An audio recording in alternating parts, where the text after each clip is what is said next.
एकत्र येणे ही सुरुवात आहे, एकत्र राहणं ही प्रगती आहे, एकत्र काम करणं ही उन्नती आहे आणि स्वागत करणं ही संस्कृती आहे. आजच्या कार्यक्रमाला आलेल्या सर्व मान्यवरांचे आणि विद्यार्थ्यांचे मी शब्दसुमनांनी स्वागत करते आणि सर्व मान्यवरांना विराजमान होण्याची विनंती करते. सुस्वागतम सुस्वागतम सुस्वागतम. नमस्कार, मी धनश्री भोर आणि मी ऋतुजा अपार. आपल्या सगळ्यांचं राष्ट्रीय युवा दिनानिमित्त आयोजित केलेल्या युवा चेतना या कार्यक्रमात सहर्ष स्वागत करतो. आजच्या कार्यक्रमाची रूपरेषा ही पुढील प्रमाणे असेल: प्रस्तावना, सेवांकुर माहिती, विद्यार्थी भाषण, स्किट, विद्यार्थी भाषण, प्रमुख वक्ता परिचय व स्वागत, वैयक्तिक गीत, प्रमुख वक्ता भाषण, आभार प्रदर्शन व अखेरीस शांती मंत्र. मी डॉक्टर किरण अंकुश अल्लाट सरांना कार्यक्रमाची प्रास्ताविक व सेवांकुर माहिती परिचयासाठी मंचावर येण्याची विनंती करते. सर MBBS चे शिक्षण GMC औरंगाबाद येथून पूर्ण करून सध्या ग्रामीण रुग्णालयात पैठण येथे वैद्यकीय अधिकारी म्हणून कार्यरत आहेत. मूळ गाव वाहेगाव, तालुका पैठण, जिल्हा संभाजीनगर. सेवांकुरची जबाबदारी देवगिरी प्रांत संपर्क प्रमुख.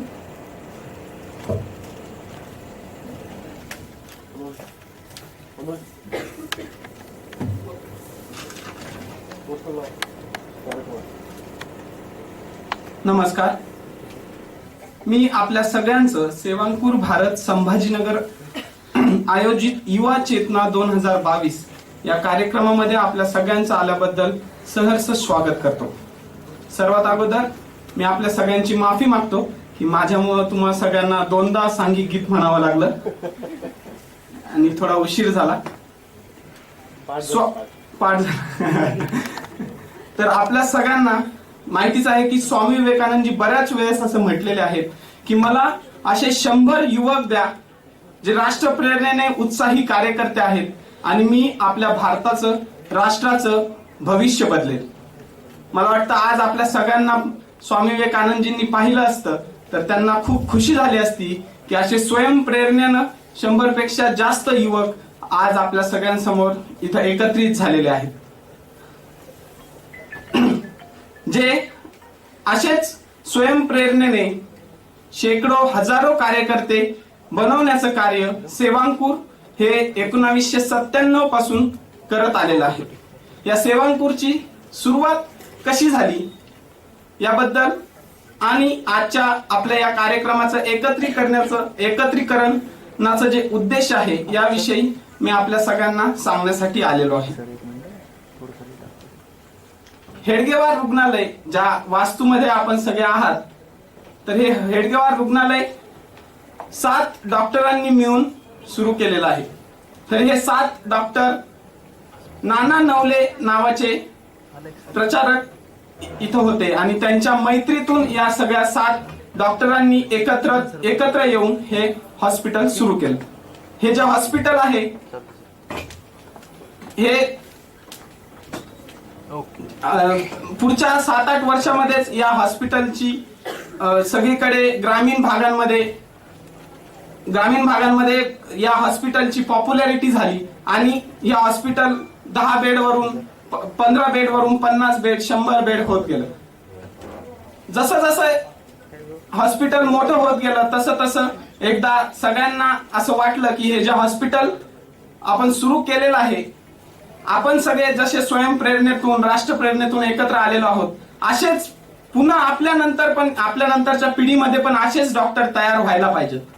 तर असेच डॉक्टर तयार करण्यासाठी आपण काय करू शकतो, तर त्या बैठकीत सगळ्यांचा असा विचार झाला की मेडिकल स्टुडंट जेव्हा फर्स्ट इयर, सेकंड इयर मध्ये विद्यार्थी शिकत असताना पासूनच जर आपण त्यांच्यामध्ये गेलो, त्यांच्यासोबत मैत्री केली, त्यांच्यासोबत राहिलो, तर पुढे जाऊन त्या सहवासातून शिक्षण ज्याला आपण म्हणतो ते आपण घडवून आणू शकतो आणि असंच कार्य पुन्हा पुन्हा पुढच्या पिढीमध्येही हे कार्य जाईल. म्हणून गव्हर्नमेंट मेडिकल कॉलेज औरंगाबाद यांच्या बॉईज हॉस्टेलमध्ये डॉक्टर अश्विनी कुमार तुपकरे सरांनी जायला सुरुवात केली आणि तिथल्या सगळ्या विद्यार्थ्यांशी त्यांची मैत्री सुरू झाली. सरांनी जवळजवळ 12 वर्ष प्रत्येक बुधवारी या गव्हर्नमेंट मेडिकल कॉलेज बॉईज हॉस्टेलमध्ये प्रत्येक बुधवारी विद्यार्थ्यांना सहज भेटायला जायचे आणि या भेटीतूनच त्यांची मैत्री सुरू झाली. आपल्या प्रत्येकाचे दुसऱ्या कॉलेजेसमध्ये मित्र असतात, असेच मित्रांपर्यंत तुपकरी सर पोहोचत गेले आणि 2006 मध्ये हे जेवढे मित्र सरांचे बनले यांचं एक एकत्रीकरण संभाजीनगर शहरात झालं. त्या शहरात त्या कार्यक्रमात 300 विद्यार्थी आले होते आणि त्यावेळेसच आपल्या या सगळ्या उपक्रमाला सेवांकुर असं नाव दिलं गेलं. तोपर्यंत हे सगळे तुपकरी सरांचे मित्र असंच म्हणून हे संघटन चालू होतं आणि 2006 मध्ये या एकत्रीकरणात जे विद्यार्थी आले तर ते सहज भेटीतून मग सहज आमरसाची पार्टी असेल इथपासून तर एखाद्या सामाजिक कार्यकर्त्याचा मुलाखत इथपर्यंतचे कोणतेही कार्यक्रम ठेवत 2006 पर्यंत या कार्यक्रमाला आपण सेवांकुर म्हणून म्हणत आलो. हे जे 2006 ला सेवांकुरच्या या कार्यक्रमाला आलेले विद्यार्थी MBBS शिक्षण पूर्ण झाल्यानंतर त्यांनी PGचं शिक्षण पूर्ण केलं आणि 2015 ला हे सगळे एकत्र आले आणि हे सगळे एकत्र आल्यानंतर यांनी आता पुन्हा आपण एखादा कार्यक्रम करावा का असं म्हणून एकत्र आले आणि त्यामध्ये डॉक्टर APJ अब्दुल कलाम म्हणतात की आपलं UGचं शिक्षण चालू असताना पदवीचं शिक्षण चालू असताना 1 वीक फॉर नेशन, एक सप्ताह देश के नाम, ज्यामध्ये आपण आपला स्वतःचा वर्षातून 1 आठवडा देश कार्यासाठी द्यायला पाहिजे ज्याचा मोबदला आपल्याला काहीच मिळणार नाही. असं हे 1 वीक फॉर नेशन कार्यक्रम सुरू झाला. हा 2015 ला जशपूर नगर, नंतर कन्याकुमारी, चित्रकूट, झारखंड अशा वेगवेगळ्या ठिकाणी झालं. त्यानंतर सेवांकुरचं कार्य बऱ्याच ठिकाणी वाढत गेलं.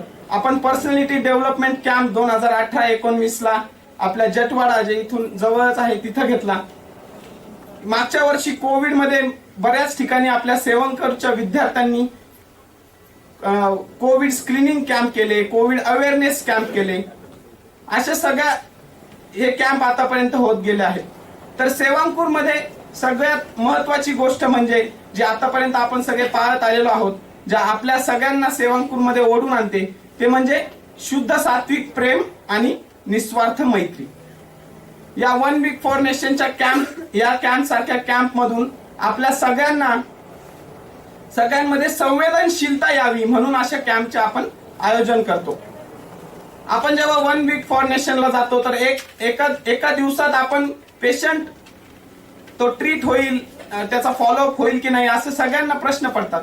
पण त्यामध्ये आपल्या सगळ्यांची या मागची एकच भावना असते की आपण जशपूर नगरला जो अतिशय आदिवासी भाग आहे अशा भागात विद्यार्थ्यांना या सगळ्या मेडिकल स्टुडंट्सला आपण घेऊन जातो आणि त्यांना फक्त एवढंच दाखवण्याचा आपला उद्देश असतो की आपण जे आतापर्यंत 1ली पासून 12वी पर्यंत म्हणलेली प्रतिज्ञा आहे, भारत हा माझा देश आहे आणि सारे भारतीय माझे बांधव आहेत.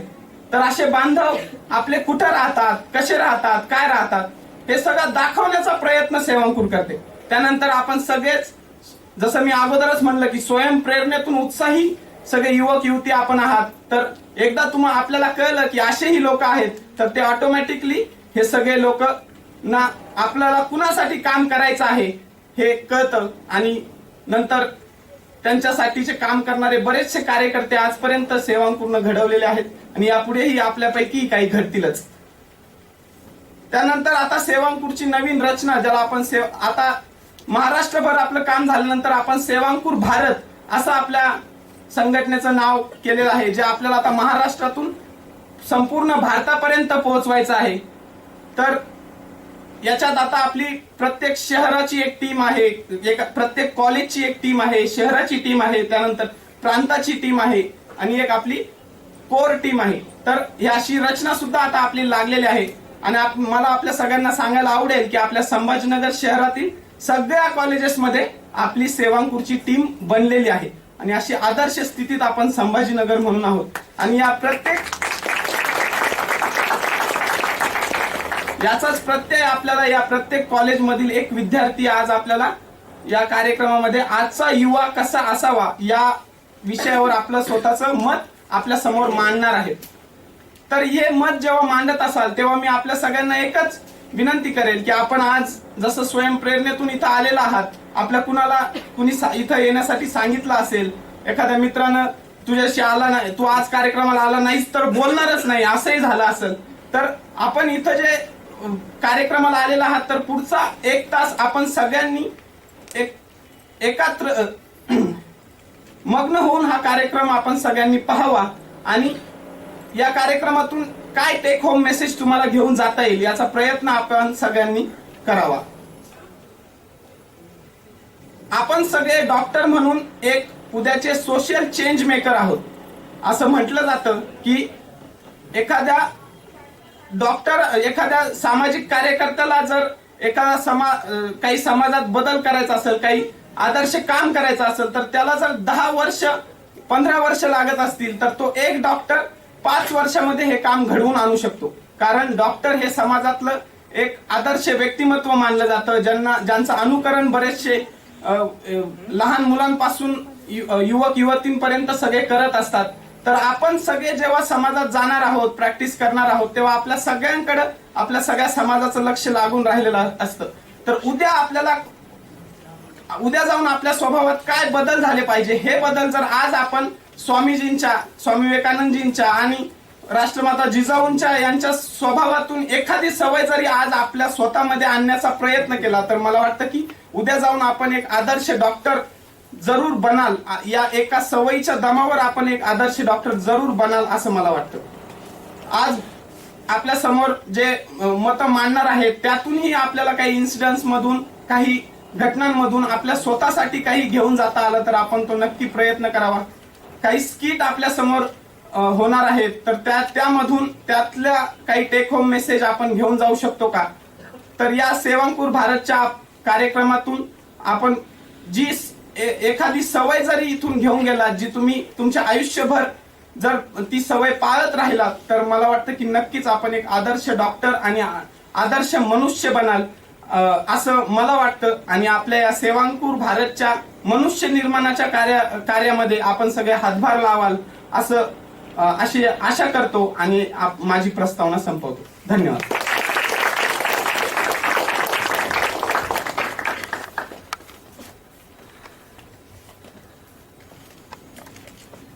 धन्यवाद किरण सर. पुढील कार्यक्रमाकडे म्हणजेच विद्यार्थी भाषणाकडे वळूया. तर सर्वप्रथम भाषण सादर करण्यासाठी येत आहे राघवी पाटील.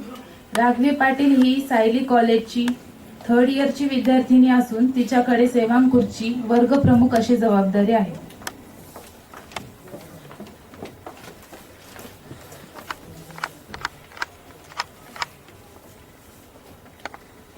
उठा, जागे व्हा आणि तोपर्यंत थांबू नका जोपर्यंत तुम्ही तुमच्या ध्येयापर्यंत पोहोचत नाही.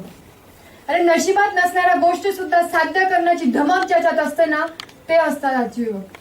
हे असे भरभरून ऊर्जा देणारे वाक्य आहे स्वामी विवेकानंदांची. आज 12 जानेवारी युवा दिन, अर्थातच स्वामी विवेकानंदांची जयंती.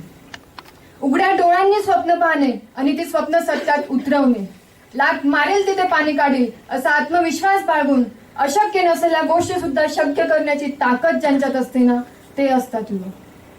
स्वामी विवेकानंद असे युवक होते की त्यांनी वयाच्या 35व्या वर्षी अमेरिकेत जाऊन शिकागो येथे झालेल्या संमेलनात आपल्या भारतीय संस्कृतीची ओळख केली होती. ते नेहमी म्हणतात, आपण स्वतःला वीक समजणे हे सर्वात मोठे पाप आहे. कोणी आपल्याला हरवू शकत नाही, कोणी आपल्याला जिंकवू शकत नाही आणि कोणी आपल्याला शिकवू सुद्धा शकत नाही. जे आहोत ते आपण स्वतः आहोत. जे आहे ते आपल्याला स्वतःला करायचंय. पण आपणच आहोत की एक डोळ्यावर पट्टी बांधून रडत बसतो की जगात किती अंधकार आहे. एक लक्षात घ्या, जोपर्यंत जगायचंय ना तोपर्यंत शिकायचंय. कारण अनुभव हाच जगातील सर्वश्रेष्ठ शिक्षक आहे. आपल्या देशातील युवकांची क्रांती जग जाहीर आहे. चंद्रशेखर आझाद, भगतसिंग राजगुरू यासारख्या अनेक युवकांनी आपल्या देशासाठी बलिदान दिले. कुर्बान केले होते त्यांनी सगळे. का? त्यांचे अधिकार नव्हते. विसरले होते सगळी नाती तेही. का? त्यांचे परिवार नव्हते. का म्हाताऱ्या आईच्या डोळ्यात आपल्या मुलाबद्दलचे प्रेम नव्हते. पण त्यांनाही माहिती होतं, जिस दिन तेरी फतेह का परचम इस मिट्टी में लहराएगा, जिस दिन तेरी फतेह का परचम इस मिट्टी में लहराएगा, क्या जमीन क्या आसमान ये हिंदुस्तान कहलाएगा, ये हिंदुस्तान कहलाएगा. कर्म करो कुछ ऐसा कि इतिहास तुम्हें भी याद करे. कर्म करो कुछ ऐसा कि इतिहास तुम्हें भी याद करे, राष्ट्रभूमि भी तुमको पाने की ईश्वर से फरियाद करे.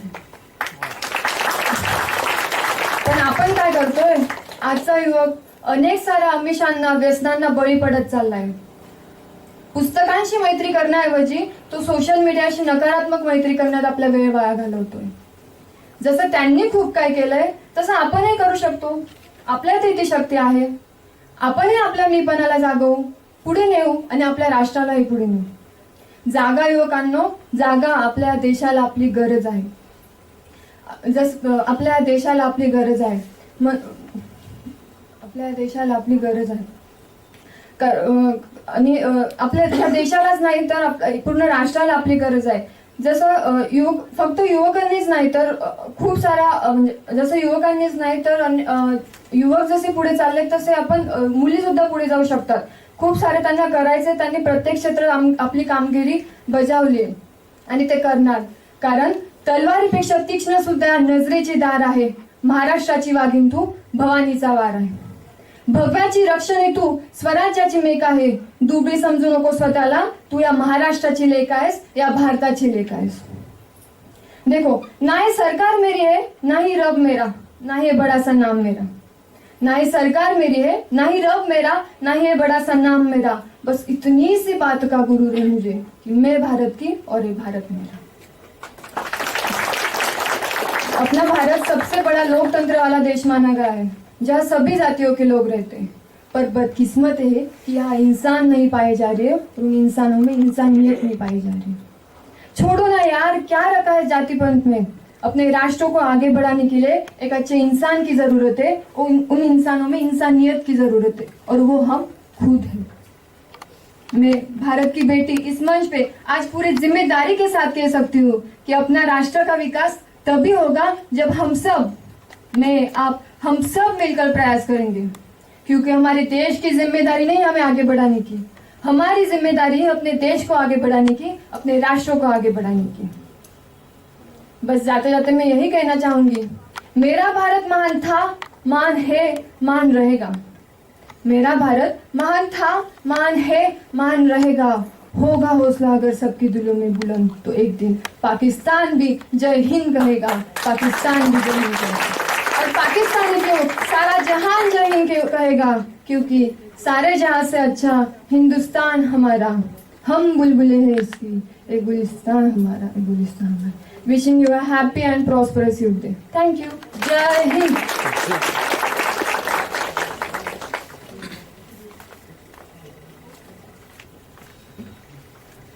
मी आपल्या सर्वांना एक परिचय करून देते. Doctor Ashwini Kumar Dattatray Tupkari sir. Sir मूळचे यवतमाळ येथील असून सध्या संभाजीनगर येथे निवासाला आहे. सरांचं MBBSचं शिक्षण GMC नागपूर येथून पूर्ण झालेलं आहे. सर हे संभाजीनगर येथे 1989 साली स्थापन झालेल्या डॉक्टर हेडगेवार रुग्णालयाचे संस्थापक सदस्य आहेत. सरांकडे सध्या या रुग्णालयाची मातृसंस्था असलेल्या डॉक्टर बाबासाहेब आंबेडकर वैद्यकीय प्रतिष्ठानचे कार्यवाह अशी जबाबदारी आहे. वैद्यकीय विद्यार्थ्यांशी निगडित असलेल्या सेवांकुरच्या कामाची सुरुवात सरांनी 1997 पासून केली आहे. Doctor Yathindra Upendra Ashtaputre sir. सरांचं MBBS MGM औरंगाबाद इथून झालेलं असून DNB CVTS from Shri Sathya Sai institute of higher medical science Bangalore इथून झाला आहे. सर सध्या डॉक्टर हेडगेवार रुग्णालय औरंगाबाद येथे कार्डिओथेरॉसिस कन्सल्टंट आणि व्हॅस्क्युलर सर्जन म्हणून कार्यरत आहे. सेवांकुरची महाराष्ट्र प्रदेश बौद्धिक प्रमुख म्हणून सरांकडे जबाबदारी आहे.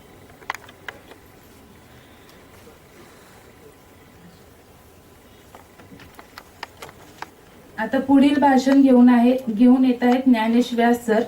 सर सध्या GDC औरंगाबाद येथे इंटर्नशिप करत आहेत.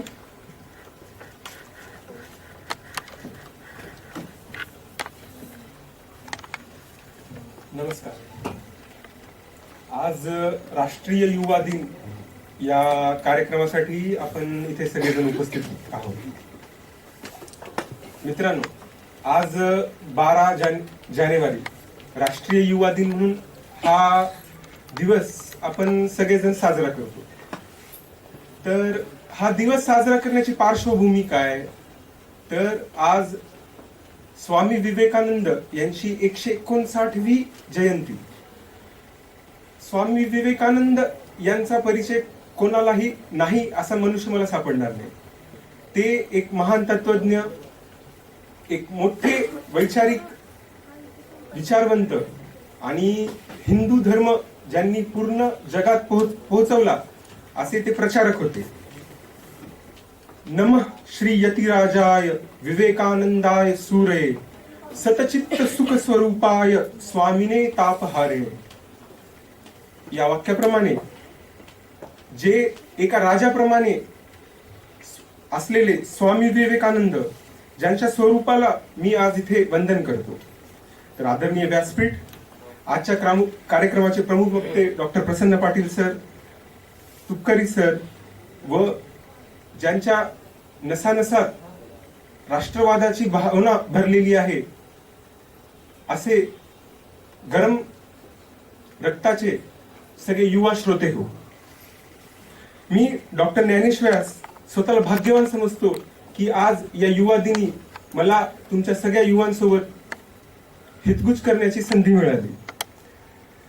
मित्रांनो, गंगा ही नदी नाही, हिमालय हे फक्त पर्वत नाही, हिंदू धर्म हा फक्त एक धर्म नाही, तसेच स्वामी विवेकानंद हे फक्त एक संत नव्हते. ते खऱ्या अर्थाने एक तपस्वी, एक तत्वज्ञ व राष्ट्रीयत्वाची भावना ज्यांच्या जन्मांसात, ज्यांच्या नसानसात भिनलेली होती असे एक महान राष्ट्रभक्त होते.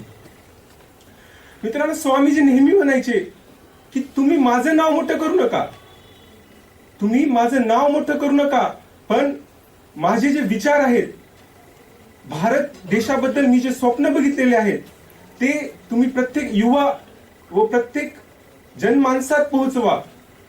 त्यांनी स्वप्न बघितलं होतं भारत राष्ट्रासाठी, भारत राष्ट्राच्या विकासासाठी, भारत राष्ट्राला पूर्ण जगात विश्वगुरु बनवण्याचं त्यांनी स्वप्न बघितलेलं होतं. त्यांचा असा विश्वास होता की देशाचं भवितव्य हे देशाचे युवा ठरवतात.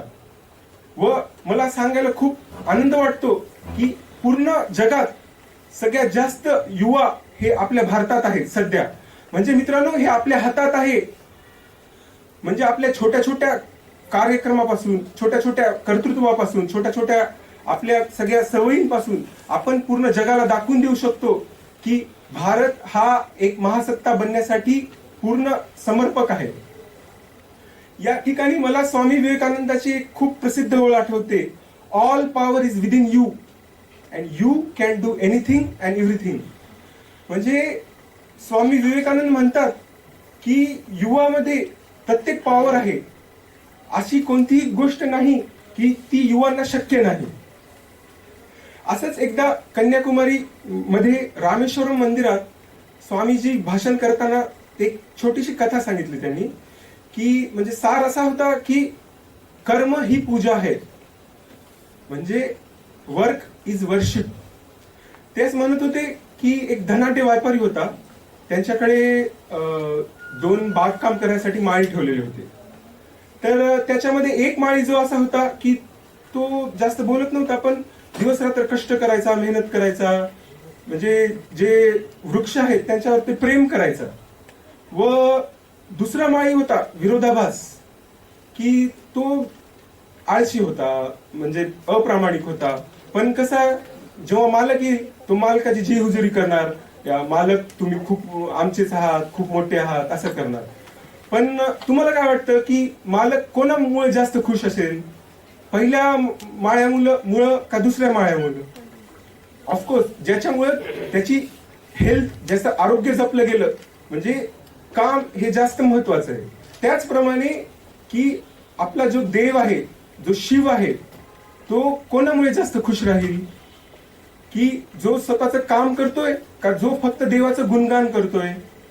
म्हणजे फक्त देवाची पूजा करणे, त्याची आराधना करणे, त्याची आरती म्हणणे, त्याची स्तुती करणे, याच्यानं देव खुश होणार नाही. देव कशामुळे खुश होणार? की बाबा तुम्ही तुमचं काम पूर्ण प्रामाणिकतेने करा, तर देव तुम्हाला खुश होईल व तुमचे जे स्वप्न आहेत, तुमच्या ज्या इच्छा आहेत, ज्या आकांक्षा आहेत, त्या सगळ्या पूर्ण होतील. मला या ठिकाणी म्हणावं वाटतं की आज आपण अमृत महोत्सवी वर्षावर म्हणजे देशाच्या स्वातंत्र्यानंतर आज अमृत महोत्सवी वर्षावर आज पदार्पण करत आहोत आपण. तरी आपल्याला आपल्या देशाला खूप साऱ्या समस्यांनी ग्रासलेलं आहे, ज्याच्यात व्यसनाधीनता, गुन्हेगारी व ज्यामुळे समाजाला कीड लागलेली आहे ते म्हणजे आळशीपणा.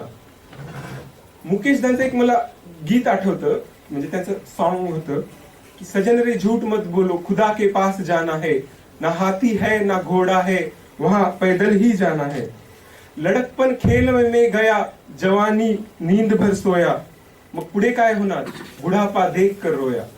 म्हणजे जे आळस्य आहे आपलं, हे किती मोठी आपल्याला होणारी हानी आहे हे याच्यावरून आपल्याला लक्षात येईल. तर गरज आहे ते फक्त स्वतःमधलं पोटेन्शियल, आपलं जे पॉवर आहे ते ओळखण्याची व त्या दृष्टीने प्रयत्न करण्याची. तुम्हाला असं सगळ्यांना वाटत असेल की हो मी राष्ट्रभक्त आहे, पण ती राष्ट्रभक्ती फक्त इंडिया पाकिस्तान मॅच असेल तेव्हा दाखवावी का आपण? नाही. आपण आपल्या रोजच्या छोट्या छोट्या दैनंदिन जीवनातील सगळ्या समस्यांपासून, सगळ्या अनुभवांपासून आपण ती राष्ट्रभक्ती दाखवायला पाहिजे. म्हणजे छोट्याहून छोटं काम असू द्या. तुम्ही सगळे डॉक्टर युवा आहात, तुमच्या मध्ये पोटेन्शियल आहे. आताच किरण सरांनी म्हणलं की डॉक्टर हे समाजातलं क्रीमी लेअर असतं. जे दुसरे लोक 5 वर्षात काम करू शकतात ते डॉक्टर 1 वर्षात करू शकतो. आपण समाजाशी डायरेक्ट आपली नाळ जुळलेली आहे.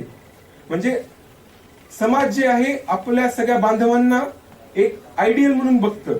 तर आपलं पण एक कर्तव्य आहे की आपण त्यांच्या ज्या अपेक्षा आहेत त्यांना सत्यात उतरवू. खरं बघितलं तर सेवांकुरचा उद्देश हाच आहे की इथिकल प्रॅक्टिस. म्हणजे आपल्या ज्या दैनंदिन आयुष्यात आपण सगळे काम करतो तर आपण ते काम पूर्ण प्रामाणिकतेने करायला पाहिजे.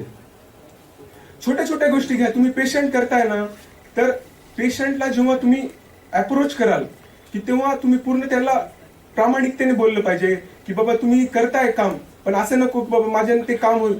आपल्या एका छोट्याशा 15 मिनिटाच्या वेळेसाठी पेशंट हा 50 किलोमीटर लांब बसून आलेला आहे. फक्त आपलं छोटस जर आपलं थोड्या आळसामुळे असं नाही व्हायला पाहिजे की बाबा आज नाही तुम्ही उद्या या, परवा या, आज मला हे नाही, आज असं नाही. त्यांना आपण कारण नाही दाखवलं. म्हणजे हे एक राष्ट्रभक्ती दाखवण्याचं एक माध्यम झालं. म्हणजे मला असंच वाटतं की बाबा आपल्याला देशाला महासत्ता बनवायचंय ना, तर दुसरं तिसरं काय करण्याची गरज नाही. जे तुमचं काम आहे ना ते तुम्ही योग्यरित्या करा, बस एवढंच म्हणणं आहे. आणि माझ्या समोर ज्या भगिनी बसल्या त्यांना मला फक्त जाता जाता एवढंच म्हणावं वाटतंय, एक कोमल है कमजोर नहीं तू, कोमल है कमजोर नहीं तू, शक्ति का नाम ही नारी है, देश को जीवन देने वाली, मौत भी तुझसे हारी है, मौत भी तुझसे हारी है. धन्यवाद.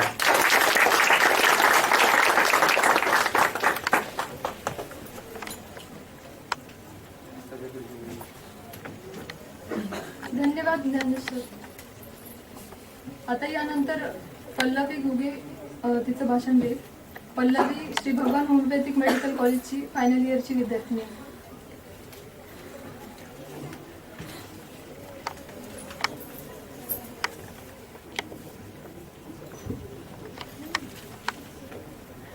आज आपल्या कार्यक्रमाला लाभलेले डॉक्टर अश्विनी कुमार तुपकरी सर आणि तसेच प्रमुख वक्ते डॉक्टर प्रसन्न पाटील आणि बाकी सर्व मान्यवर यांना मी नमस्कार करते. आज राष्ट्रीय युवा दिवस म्हणजेच स्वामी विवेकानंद यांची जयंती. आपण आज बघतो की आजची युवा पिढी त्यांच्यामध्ये एवढं पोटेन्शियल, एवढी अफाट बुद्धिमत्ता असताना देखील ती कुठेतरी भरकटत चालली आहे. आणि ती भरकटत जात असताना 100 वर्षांपूर्वी जे महान थोर पुरुष होऊन गेले त्यांना आपल्याकडून ज्या इच्छा, अपेक्षा होत्या त्या आता त्यांना मिळतायत का? आजच्या युवा पिढीकडून ज्या गोष्टी अजून पाहिजे त्या युवा पिढी सामावून घेत आहे का? उठा, जागे व्हा आणि तोपर्यंत लढत राहा जोपर्यंत तुम्हाला तुमचे ध्येय प्राप्त होत नाही. हा संदेश स्वामी विवेकानंदांनी दिलेला सर्वांच्या कानाकानात घुमतो. स्वामी विवेकानंद हे तरुण पिढीचे अखंड प्रेरणास्त्रोत बनले. त्यांनी भारतातल्याच नाही तर जगातल्या सर्व तरुण पिढीला त्यांनी त्यांच्या समोर आदर्श ठेवला. अनेक देश आपल्या भारत देशाकडे मोठ्या आशेने बघत आहेत. का तर आपला भारत देश हा एक संधीचा देश आहे. We have a 70% population of the youth. आपल्या देशात कोटी कोटी जनता आहे. जिथे ही तरुणाई असते तिथे संकल्पनांना काही सीमा नसतात. आपल्या देशात युवकांच्या अनेक व्याख्या वेगवेगळ्या ऐकायला मिळतात. अनेकांचा प्रत्येकाचा वेगवेगळा एक दृष्टिकोन असतो. अनेकांना तर वय हेच तारुण्याची एक नवी ओळख आहे असं वाटतं. युवा पिढी म्हणजे काय तर आधुनिकतेची आणि नवीन विचारांची सांगड घालून समाजापुढे मांडणारी नवी पिढी. एज्युकेशन इज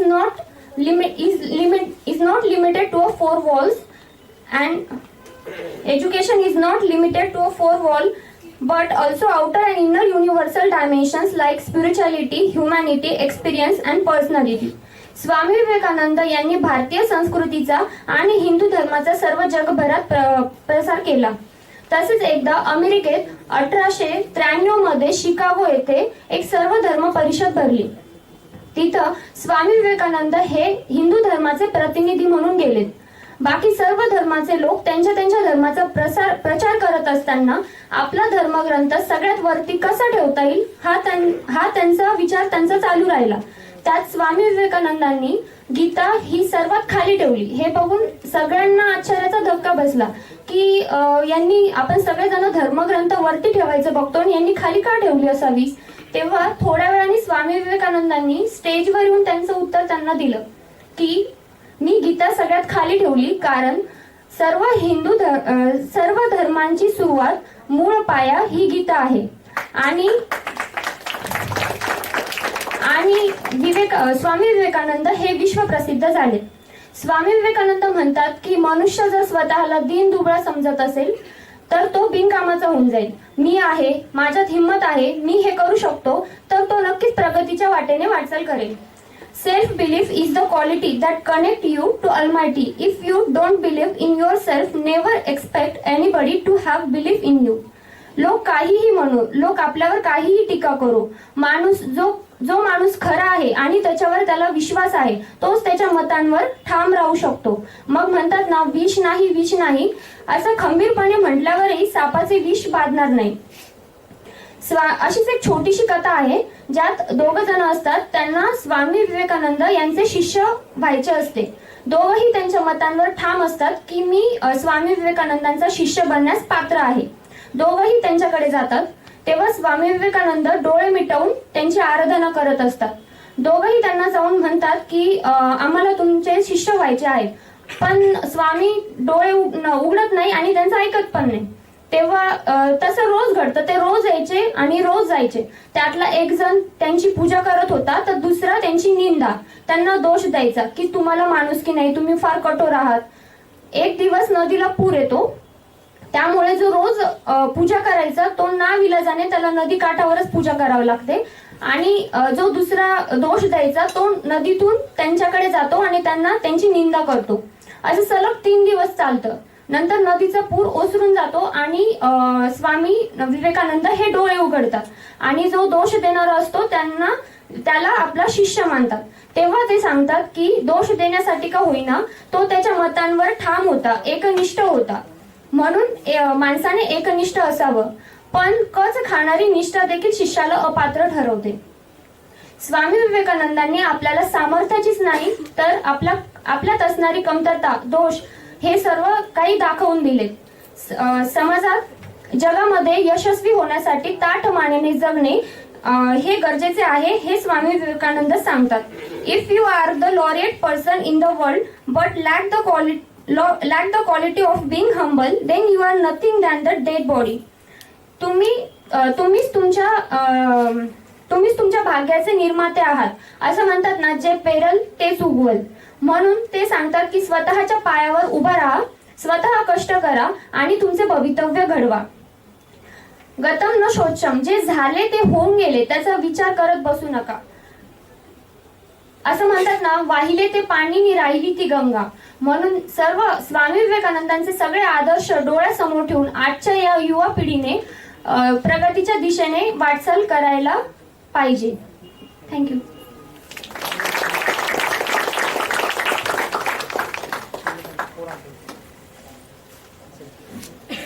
धन्यवाद पल्लवी. आता आपल्या समोर आपले विचार मांडायला येत आहे मेघना परिहार. मेघना परिहार ही पोस्टर कॉलेजमध्ये फायनल इयरला शिकत असून ती उपक्रम प्रमुख अशी तिच्याकडे जबाबदारी आहे.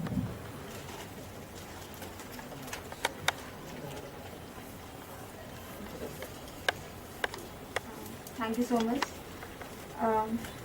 Good evening to one and all.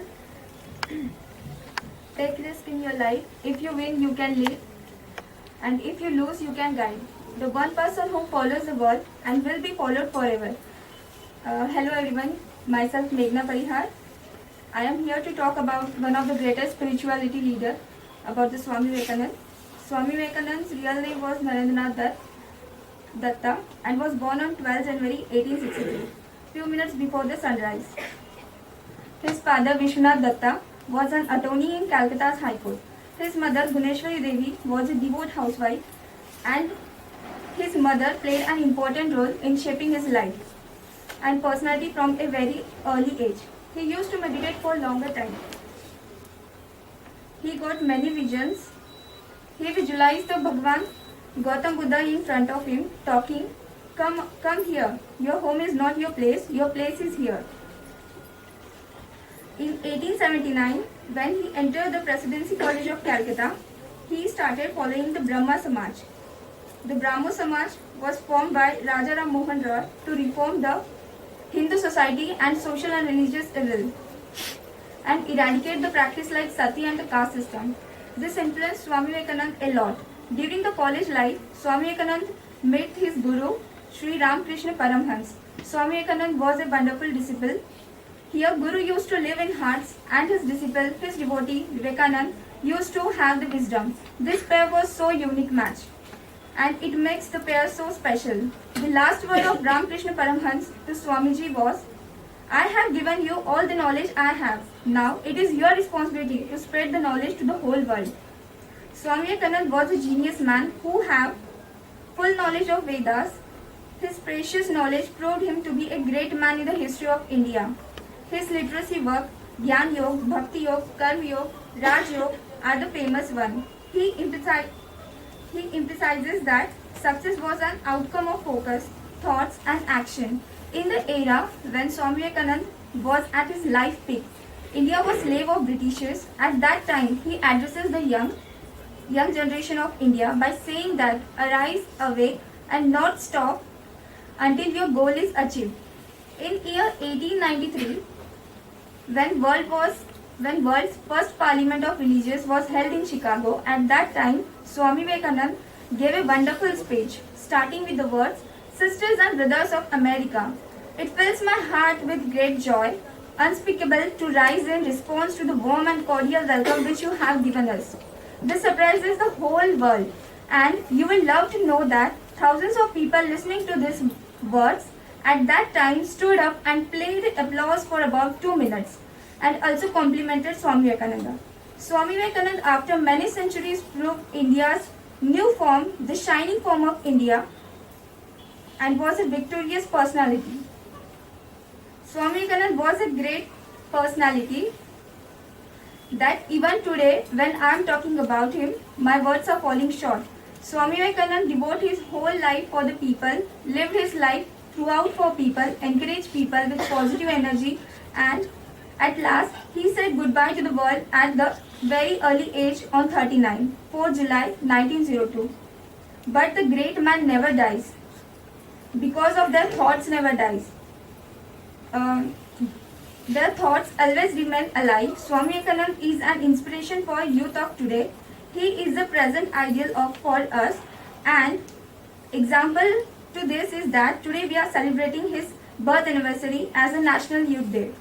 At last, I would like to salute Swami Vivekananda, and his thoughts always remain immortal even after our next 100 centuries.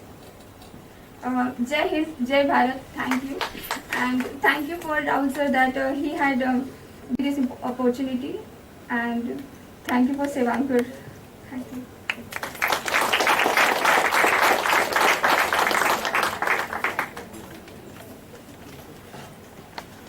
Thank you, Meghna. यानंतर दर्पण खडकीकर आपले विचार मांडतील. दर्पण MGM BPTH ची first इयरची student आहे.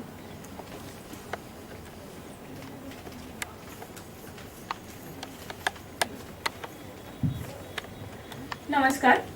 सर्वप्रथम नवभारताच्या निर्मात्याला अभिवादन. श्री विवेकानंद यांचे मूळ नाव नरेंद्र दत्त. नरेंद्र हा अत्यंत बुद्धिमान विद्यार्थी होता. तत्वज्ञान या विषयाचे गाढे व्यासंगी परंतु ईश्वर आहे किंवा नाही या संशयात्मक मनस्थितीत असतानाच त्यांची भेट श्री रामकृष्ण परमहंस यांच्याशी झाली. रामकृष्ण परमहंस यांनी त्यांना आत्मसाक्षात्कार घडून मनातील सर्व विकल्प दूर केले व आध्यात्मिक सामर्थ्य प्रदान केले. त्यानंतर संन्यास घेऊन त्यांनी विवेकानंद हे नाव धारण केले आणि वैदिक धर्माचे पुनर्जीवन व प्रसार करण्यासाठी आपले जीवन व्यतीत केले. विवेकानंदांनी भारतात सर्वत्र प्रवास करून धर्माच्या नावाखाली अंधश्रद्धा आणि रूढी यांच्या आहारी न जाता खरा आध्यात्मिक विकास म्हणजे काय व त्याद्वारा संपूर्ण जीवनाचा विकास करून घ्यावा याचे मार्गदर्शन केले. त्यांनी केवळ भारताच्या विकासासाठीच कार्य नाही केले तर लोकांना जगण्याची कला देखील शिकवली. ते नेहमी म्हणत आणि त्यांचा असा विश्वास होता, जब तक आप स्वयं पर विश्वास नहीं करते आप भगवान पर विश्वास नहीं कर सकते. लहानपणापासूनच स्वामी विवेकानंद अत्यंत हुशार आणि प्रतिभावंत होते. त्यांचे गुरुजी त्यांना श्रुतिधर असे म्हणत.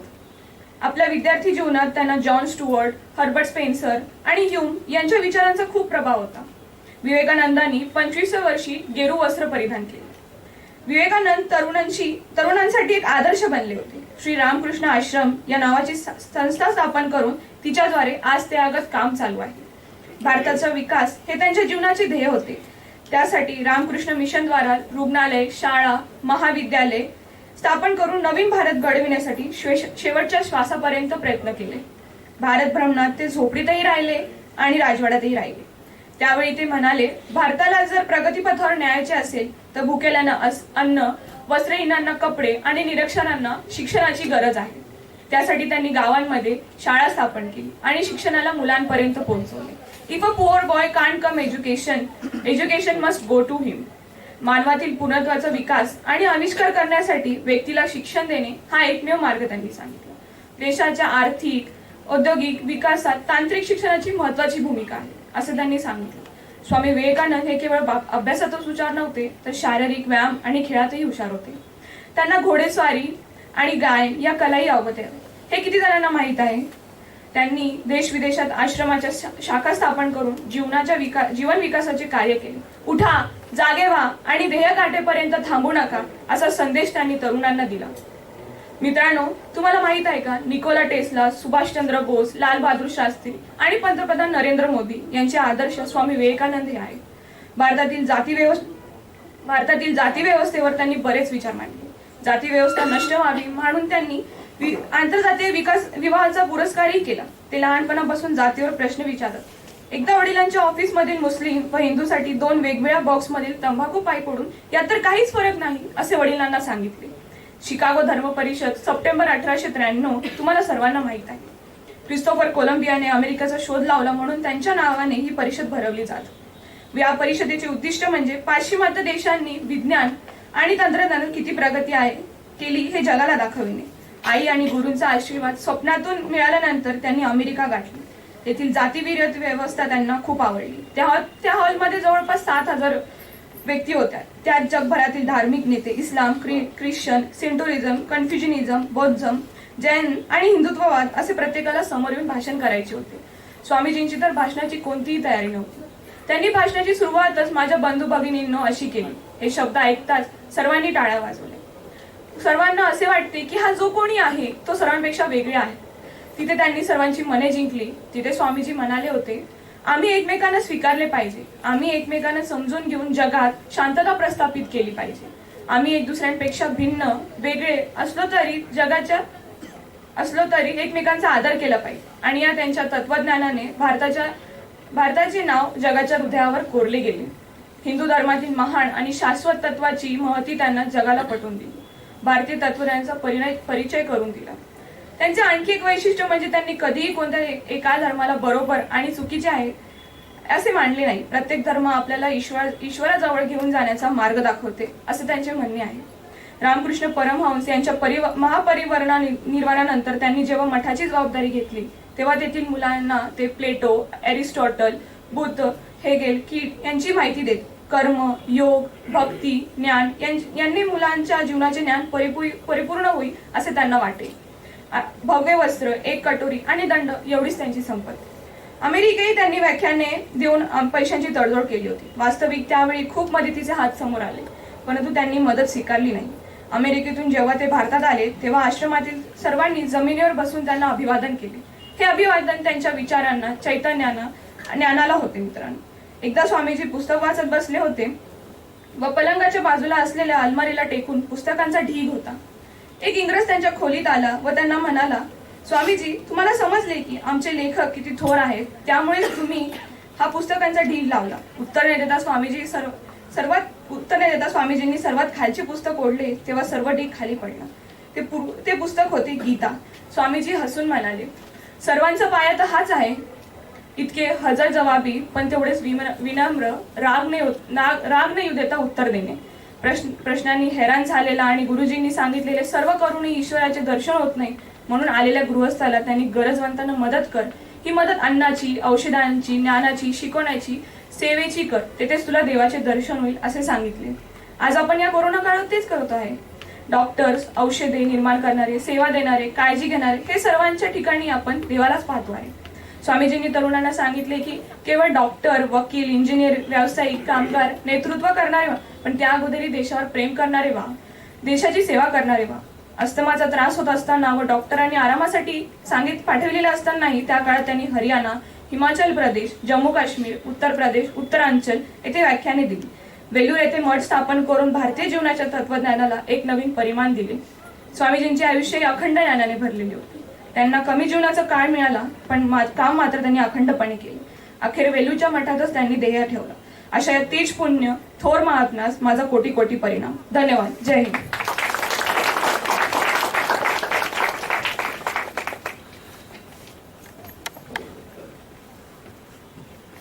धन्यवाद दर्पण. स्वामी विवेकानंद म्हणतात, असं कधीच म्हणू नका की मी करू शकत नाही, कारण तुम्ही अनंत आहात आणि तुम्ही कोणतीही गोष्ट करू शकता. आता आपल्या समोर सेवांपूरचे काही विद्यार्थी स्किट सादर करतील.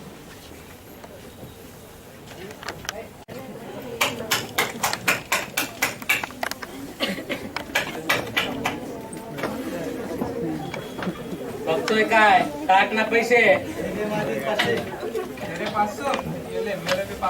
हे घे, माझे बी 500.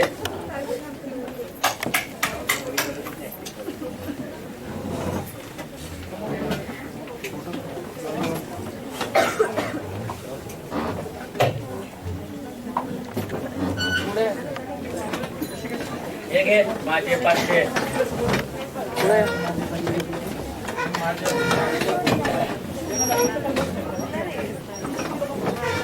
अरे सोंट्या, तो कुठे रे? तो आपला तो पुस्तकी किडा. अरे पडेल असेल एखाद्या लॅब मध्ये. भाई फोन लगा उसको. मैंने लगा था भाई कॉल उसको. भाई क्यों लगा? मैं लगा था.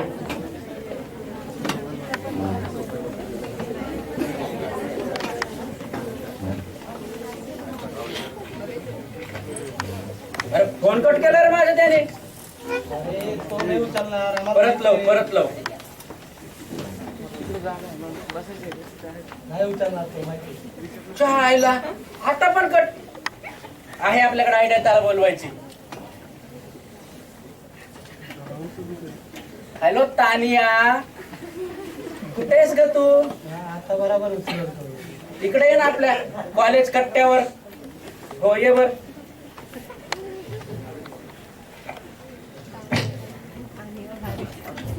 के बादशाह. Hello DNC, how are you? ते काय असते? अरे कसा आहेस तू? अच्छा, मी तर मजेत आहे भाऊ. बरं मला सांग, कॉल का केला? ते आपलं हे ना, तो पुस्तकी किडा, कोण? तो विव्या. अच्छा, विक्की. हा, त्याला बोलव बरं जरा. ओके, एक मिनिट, मी कॉल करते. हा बोलव.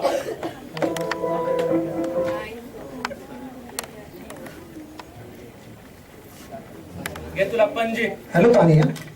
हॅलो विक्की. झाली भाऊ आपली. झाली. हॅलो. जिंकली. हा बोल तानिया. अरे संध्याकाळी पार्टी आहे 31st ची, येणार नाहीस का तू? अरे पागल आहेत का तुम्ही? आपल्या एक्झाम्स आल्यात आणि पार्टी करायची. एक्झाम तर पुढच्या महिन्यात आहे 31st च्या. आता ये बरं तू पटकन, मला काहीच नको सांगू. इथे डीएनसी पण आहे. डीएनसी? हो, ड्युट्या आणि चोंट्या. ड्युट्या आणि चोंट्या नाही येणार मी. फार फालतू मुलं आहेत. मला काहीच नको सांगू, मी बोलवते तर तू येणार. अरे ऐक तर. हे ड्युट्या, हो पण नको. अरे क्या बात है. Bye bye bye bye.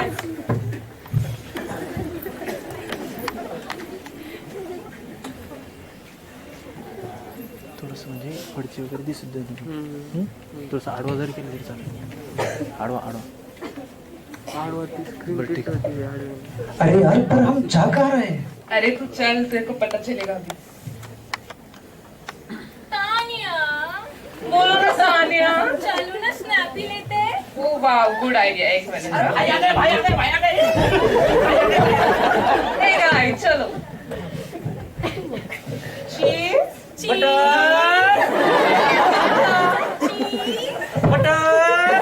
Okay, चलो. Yes sir. चलो भाई आ गए, भाई किधर है? भाई पार्टी करेंगे. कट टाईप मग पूर्ण सर मग ते हो सर मी बोलो ना सानिया. कट टाकते पूर्ण स्पीड त्यांना घे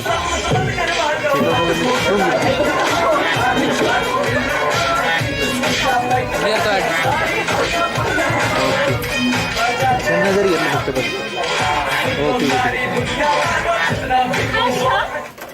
ओके पोस्ट करते. बरं ठीक आहे सर. ओके ओके ठीक आहे सर. म्हणजे जास्त झुमरून चालेल त्या हिशोबावर लगे खाली.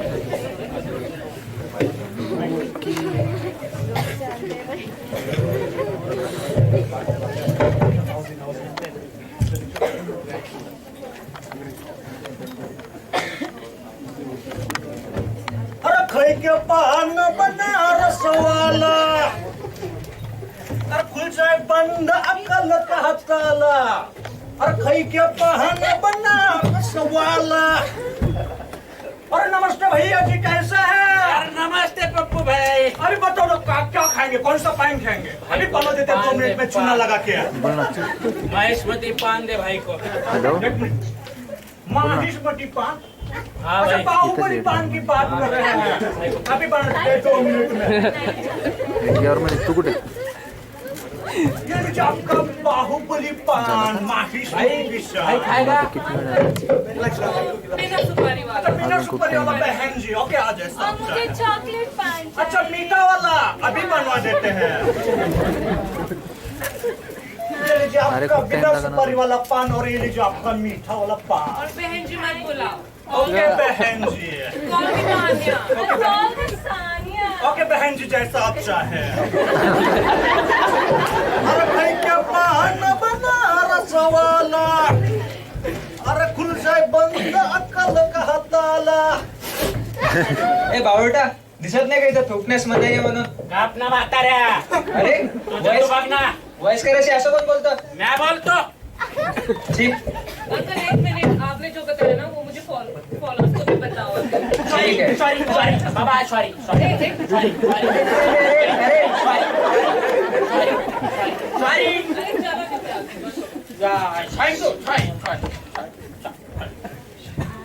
छी काय होणार आहे पिढीचं. एक आमची जमाना होता, कसे कसे लोक होते आणि हे बघा आजचे. यांना बघून असं वाटतं या देशाचं काय होईल काय माहित. झूम करा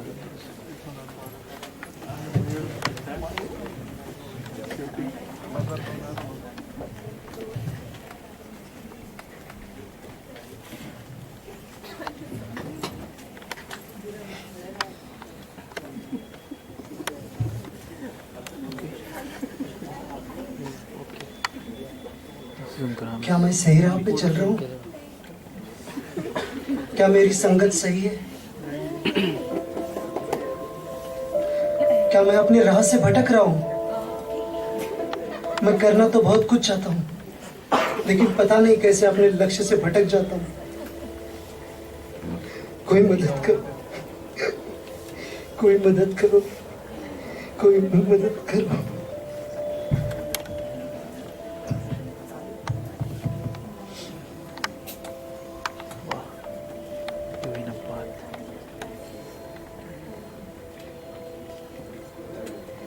विवेक, विवेक, मैं विवेकानंद। स्वामी जी आप?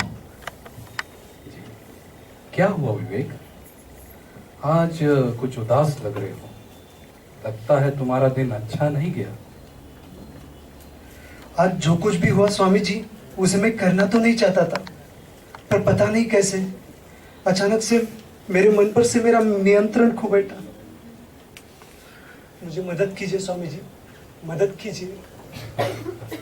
विवेक, अनियंत्रित मन ये इंसान का सबसे बड़ा शत्रु होता है। अनियंत्रित मन होने से हमारे अंदर नकारात्मकताएं आती हैं, वहीं नियंत्रित मन होने से हमारे अंदर सकारात्मकताएं आती हैं। निर्णय तुम्हारा है विवेक। यह बातें तुम्हें कोई सिखा नहीं सकता, ना ही तुम्हें कोई आध्यात्मिक पुरुष बना सकता है। जो कुछ तुम सीखना चाहते हो वह तुम्हारे अंदर ही मौजूद है विवेक।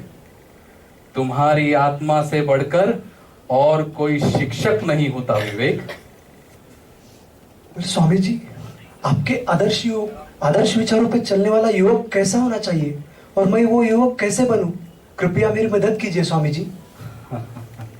विवेक, मैं भले ही वैयक्तिक रूप से तुम्हारे साथ नहीं हूं, पर मेरी विचार धारणा पर चलने वाली एक संगठन है जिसे हम सेवांकुर भारत के नाम से जानते हैं।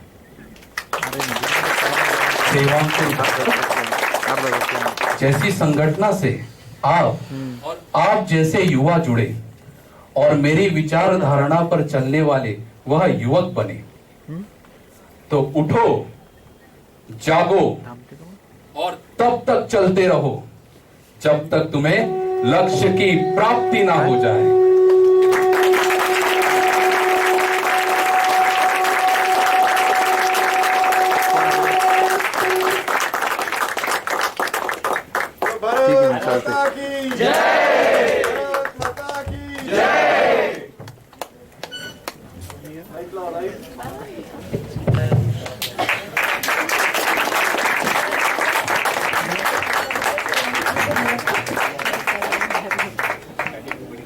सर्वांचा परिचय करून देते। Doctor Rahul Gavas sir, VMGMC Solapur येथून MBBS, राहणार दोडामार्ग, जिल्हा सिंधुदुर्ग, सेवांकुरशी संपर्क 2016 पासून मागच्या 2 महिन्यांपासून संभाजीनगरमध्ये निवासी राहून सेवांकुरचे पूर्ण वेळ कार्य करत आहेत। राहुल राठोड सर, SBHMC चे फायनल इयरचे विद्यार्थी आहेत। 4 वर्षांपासून सेवांकुरला जोडलेले आहेत। मूळ कुंभार पिंपळगाव येथील आहेत। Giridhar Mane, SCT 3rd year college प्रमुख, Ravindra Ingale, GDC final year college संपर्क प्रमुख, Suyog Bansode, SBHMC 2nd year college प्रमुख, Ishwar Kanadje, GMC 2nd year college प्रमुख, Sanket Shinde, SCT 1st year, Nikhat Momin, SCT 3rd year, Divya Shankare, DKM final year college बौद्धिक प्रमुख।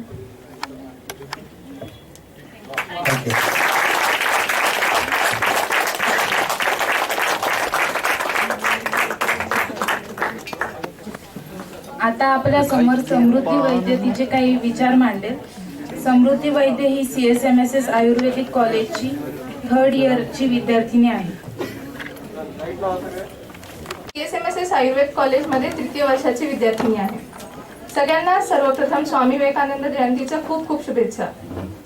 स्वामी विवेकानंदांच्या उपदेशातील वचनातील एक सूत्रवाक्य म्हणजे उत्तिष्ठत जाग्रत प्राप्य वरांनी बोधत, म्हणजेच उठा, जागे व्हा आणि ध्येय प्राप्त होईपर्यंत थांबू नका। हे वाक्य आतापर्यंतच्या सर्व भाषणांद्वारे आणि या स्क्रिप्टद्वारे सगळ्यांनी ऐकलेलंच आहे, परंतु आपल्यापैकी खरंच किती जणांनी या वाक्याचा खरा अर्थ जाणून घेण्याचा प्रयत्न केला आहे? ढोबळ मनाने मी तरी या वाक्याचा असा अर्थ घेतला की ध्येय प्राप्त होईपर्यंत थांबू नका, पण खरंच एवढं सांगितलं असेल का स्वामीजींनी?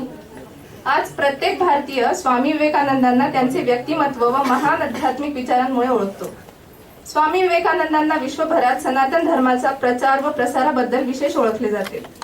स्वामी विशेषतः स्वामीजींचे विचार तत्वज्ञान ज्यासाठी त्यांनी आयुष्यभर काम केले ते युवा पिढीसाठी अत्यंत प्रेरणादायक असे आहेत। या सर्व विचारांना स्वामींच्या भाषणाद्वारे असलेले उपदेश, पुस्तके याद्वारे आपल्या युवा पिढीने वाचले, चिंतन केले तर खरा फायदा होईल।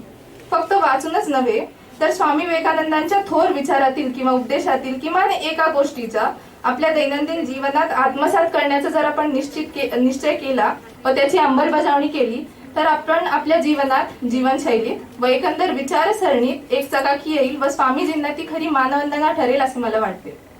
उदाहरणार्थ स्वामी विवेकानंदांनी मनाची एकाग्रता व ध्यान याविषयी अनेक उपदेश केलेले आहेत। ते स्वतः त्यांच्या प्रखर स्मरणशक्ती व ध्यान याचे मूर्तिमंत उदाहरण आहे। त्यांच्या जीवनातील या पैलूबद्दल अनेक आख्यायिका सर्वश्रुतच आहेत। एवढेच काय, स्वामी विवेकानंद असे नुसते म्हटल्यावरही भगवा वेश परिधान करून ध्यानस्थ व प्रच्छन्न मुद्रा असलेली प्रतिमा अनेकांच्या डोळ्यासमोर आली असेल। सुरुवातीला सांगितलेल्या सूत्रात उठा, जागे व्हा म्हणजे अज्ञान रूपी अंधकारातून बाहेर या व ध्येय प्राप्त होईपर्यंत थांबू नका असे सांगितले आहे। पण ध्येय प्राप्त करण्यासाठी सगळ्यात आधी आपले निश्चित ध्येय काय हे आपल्याला माहीत असायला हवे व त्यानंतर ते प्राप्त करण्यासाठी अविरत काम करायचे आहे। हे सगळे माहीत असूनही अविरत काम करत राहण्यासाठी व कार्य चांगले होण्यासाठी कार्यात एकाग्रता असणे हे सर्वात महत्वाचे। स्वामीजींच्या एका भाषणात ते म्हणतात, to me the very sense of education is concentration of mind, not the collecting of facts. If I had to do my education over again and had any voice in the matter, I would not study facts at all. I would develop the power of concentration and detachment, and then with a perfect instrument, I would collect all the facts at will. एकाग्रतेच्या म्हणजेच कॉन्सन्ट्रेशनच्या या बळावर स्मरणशक्ती बळावू शकतो हे त्यांनी याद्वारे सांगितले। मनाच्या एकाग्रतेमुळे मनुष्य अनेक असाध्य वाटणाऱ्या गोष्टीही साध्य करू शकतो। स्वामीजी म्हणतात की एखाद्या व्यक्तीला त्याच्या आयुष्यात उच्च सफलता तर एखाद्या दुसऱ्या व्यक्तीला अपयश मिळते, या मागचे कारण म्हणजे त्या व्यक्तीची एकाग्र होण्याची पातळी। स्वामीजी सांगतात की मनुष्य व इतर पशुपक्षी यातील मुख्य भेद म्हणजे एकाग्रतेची क्षमता। मानवाकडे मनाची एकाग्रता ही एक असीम शक्ती आहे। दृढ निश्चय, सातत्य व प्रयत्नाने ही शक्ती आपण साध्य करू शकतो व त्याद्वारे आपण जीवनात उन्नती करू शकतो। आजच्या आधुनिक युगात ज्यामध्ये स्मार्टफोन सारखे उपकरण आपल्यासारख्या युवा पिढीच्या हातात आहे व आपण छोट्यापासून मोठ्या गोष्टींपर्यंत त्यावर निर्भर आहोत, त्यांच्या चांगल्या बाजूसोबतच दुष्परिणामही समोर येत आहेत व त्यातील एक म्हणजे एकाग्रता कमी होणे, ज्याला आज अटेन्शन स्पॅन असे आपण म्हणतो। या गोष्टीवर एका गोष्टीवर लक्ष केंद्रित करण्याचा कालावधी जो दिवसेंदिवस कमी होत आहे।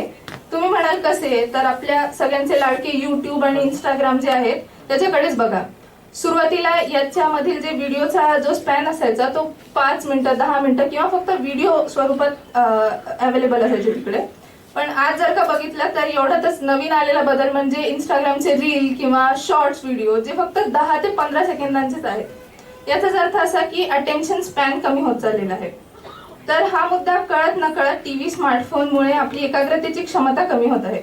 तर यासाठी स्वतः जागृत राहून प्रयत्नपूर्वक उपाय शोधले पाहिजेत व इतरांनाही ते सांगितले पाहिजेत। स्वामीजी एका ठिकाणी म्हणतात, एकाग्रता हा सर्व प्रकारच्या ज्ञानाचा पाया आहे, तिच्या अभावी काहीच करता येणार नाही। सामान्य माणूस 90% विचारशक्ती वाया घालवतो व म्हणूनच त्याच्या हातून नित्य घोडचुका होतात। ज्याच्या मनाला वळण लागलेले आहे असा मनुष्य कधीही चुका करणार नाही। याच संदर्भात स्वामीजींच्या जीवनातील एक प्रसंग म्हणजे स्वामी विवेकानंद एकदा अमेरिकेत असताना एका संध्याकाळी ते जवळच्या एका नदीवर गेले। तिथे त्यांना काही मुले नेमबाजीचा खेळ खेळताना दिसले। नदीवरील पुलावरून नदीच्या पाण्यात तरंगणाऱ्या काही अंड्यांच्या टरफल्यांवर ते मुलं नेम धरत होते। खूप प्रयत्न करूनही नेम काही त्यांचा लागत नव्हता। स्वामीजी त्या मुलांचा खेळ बघत होते व स्मित हास्य करत होते। हे पाहून त्यांच्यातील एक मुलगा स्वामींना म्हणाला, हे दिसते तेवढे सोपे नाही, तुम्ही करून दाखवा। व त्यांच्या हातामध्ये त्यांनी बंदूक दिली। मग स्वामीजींनी शांतपणे नेम लावला व 1-2दा नव्हे तर तब्बल 12 वेळा अचूक नेम लावला व सर्व टरफले उडवली। हे पाहून ती मुले आश्चर्यचकित झाली व ते म्हणाले, तुम्ही नक्कीच नेमबाज दिसता। यावर स्वामीजी म्हणाले की मी तर पहिल्यांदाच बंदूक हातात घेतली आहे। हा तर मनाच्या एकाग्रतेचा परिणाम आहे। तुम्ही जे पण काम करत असाल तुमचे पूर्ण लक्ष त्या कामावर केंद्रित करा। जर नेमबाजी करत असाल तर संपूर्ण लक्ष केवळ आणि केवळ तुमच्या लक्ष्यावर असले पाहिजे। जर तुम्ही काही शिकत असाल तर संपूर्ण लक्ष ज्ञानार्जनावर असावे व यानेच तुम्ही सफल व्हाल। स्वामीजींचा हा उपदेश आज सगळ्यांना, विशेषतः युवा पिढीला जे आपले शिक्षण ऑनलाईनच्या माध्यमातून पूर्ण करत आहे, एकंदर सर्व लोकांना ज्यांचे कोविडच्या महामारीत मन चंचल झाले आहे त्यांना स्वामीजींच्या विचारांचे अवलंब त्यांनी केला पाहिजे. एकाग्रता वाढवण्यासाठी स्वामींनी सगळ्यात उत्तम मार्ग म्हणजे ध्यान किंवा मेडिटेशन असं सांगितलं आहे. याच्या नित्य अभ्यासाने मनाची एकाग्रता आपण नक्कीच वाढवू शकतो. तर पूर्वी जसे मी म्हटले की स्वामीजींच्या किमान एका गोष्टीला दैनंदिन जीवनात आत्मसात केले तरी जीवन समृद्ध होईल. तर याच विचारावरती मी या आजच्या युवा दिनी असं ठरवते की मनाची एकाग्रता हा स्वामीजींच्या जीवनातील पैलूबद्दल मी अधिक जाणून घेईल आणि आत्मसात करण्याचा प्रयत्न करेल आणि इतरांनाही ते त्याबद्दल जागृत होण्यासाठी मी संकल्प घेते. त्याचप्रमाणे स्वामींच्या जीवनातील इतर अनेक पैलू जसे आत्मविश्वास, दृढनिश्चय, आदर्श शिक्षण, भारतीय संस्कृती, राष्ट्रप्रेम इत्यादी विषयी सेवांकुरच्या माध्यमातून वेळोवेळी जे मार्गदर्शन आपल्याला मिळते त्याचा आपण सगळे सदुपयोग करूया व समाजाप्रती ऋण व्यक्त करत राहूया. स्वामीजींना हीच खरी मानवंदना ठरेल असे मला वाटते. धन्यवाद.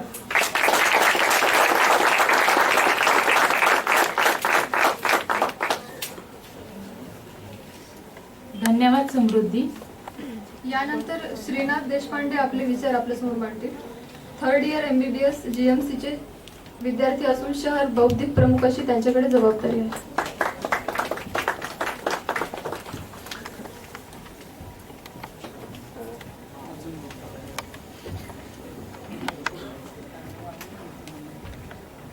नमस्कार सर्वांना.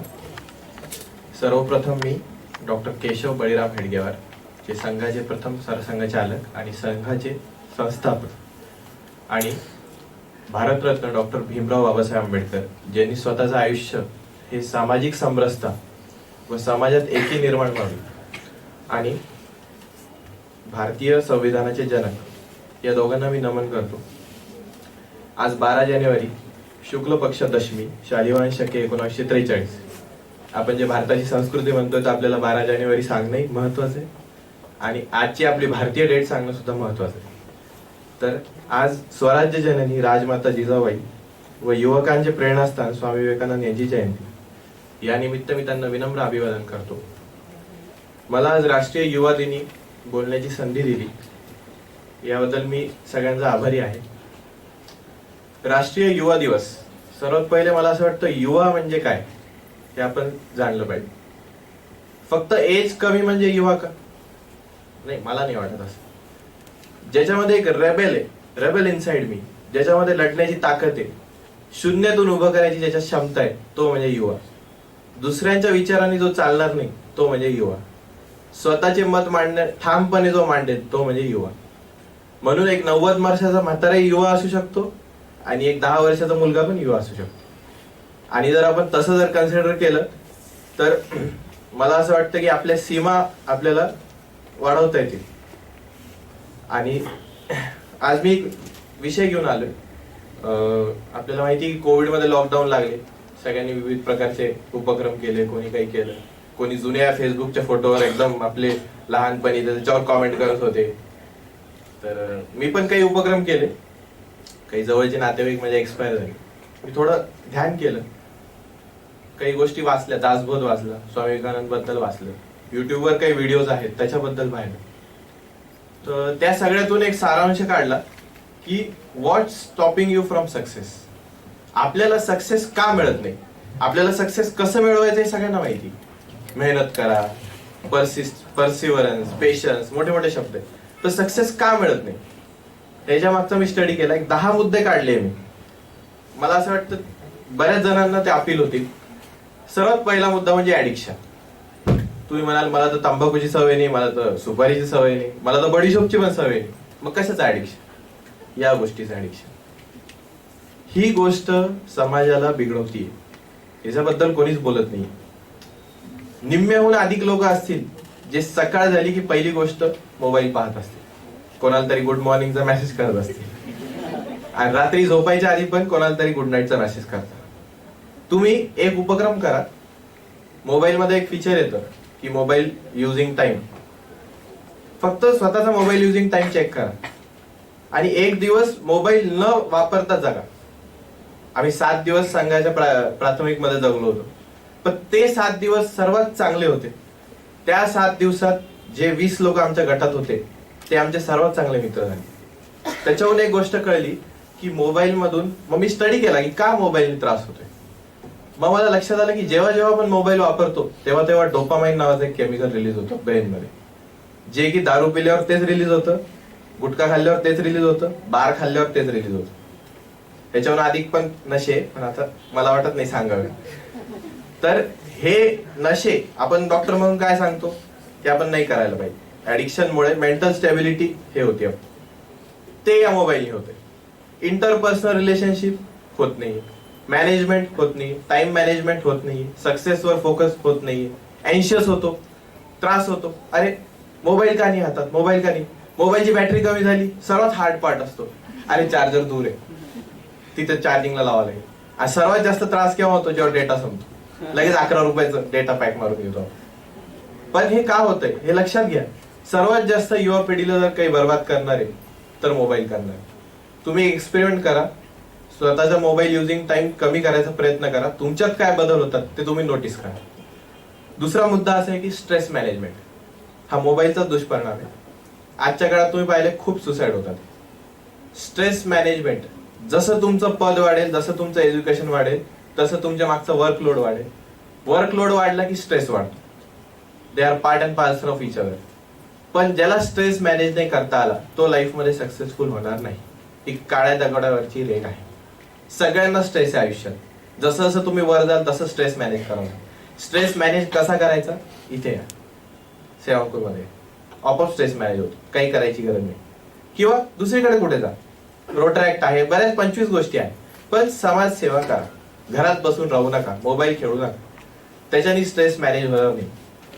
तिसरी गोष्ट मला असं वाटलं की पूर्वाग्रह. पूर्वाग्रह म्हणजे प्रिज्युडाईस, आपल्या मनातला एखाद्या गोष्टीबद्दलचा पूर्वाग्रह. अरे सेवांपूर का काहीतरी सांगत राहतात राष्ट्राबद्दल, त्यांची काहीतरी स्पेशल विचारसरणी, जाऊनच नाही पाहिजे, शिकणार नाही. अरे ते का, ते काँग्रेसवाले, तिथे जाऊनच नाही पाहिजे, अरे ते असंच सांगतात. तुम्ही युवा म्हणून तुमचं सर्वात मोठं कर्तव्य काय माहिती का, प्रत्येक गोष्टीचा प्रिज्युडाईस काढून अनुभव घेणे. तुमच्या आई वडिलांनी जे सांगितलंय तेच खरं आहे किंवा तुमच्या ओळखीच्यांनी जे सांगितलंय तेच खरं आहे, हे जर तुम्ही मनात ठेवाल तर तुम्हाला सक्सेस मिळणार नाही. तुम्ही जर म्हणाल की नाही नाही आपलंच सगळं खरं आणि विदेशाचं सगळं चुकीचं, असं म्हणत नाही की मी आपलं पण चुकत नाही त्यांचं, पण त्यांच्याही काही गोष्टी शिकण्यासारख्या.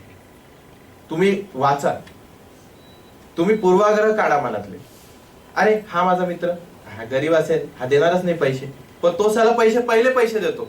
हा श्रीमंत माणूस पहिले चहाला पैसे काढत नाही. मी बरेचदा पाहिले. मनातले पूर्वाग्रह काढा, तुम्ही सक्सेसफुल व्हाल. चौथी गोष्ट मला वाटते की सॅक्रिफाईस.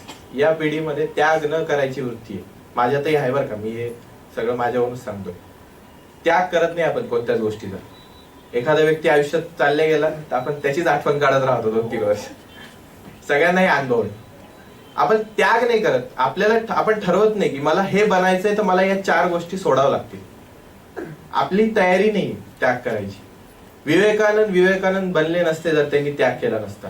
गौतम बुद्धांनी बुद्धिझम दिलं नसतं जगाला जर त्यांनी राजसी थाटाचा त्याग केला नसता.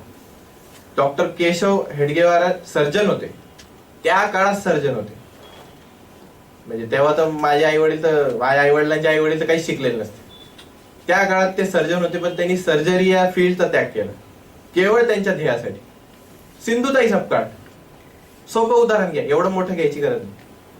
त्यांनी सांसारिक जीवनाचा त्याग केला फक्त अनाथ मुलांना सांभाळून, पण एक कोणती तरी गोष्ट त्यांनी पक्की धरली आणि बाकी गोष्टीचा त्याग केला.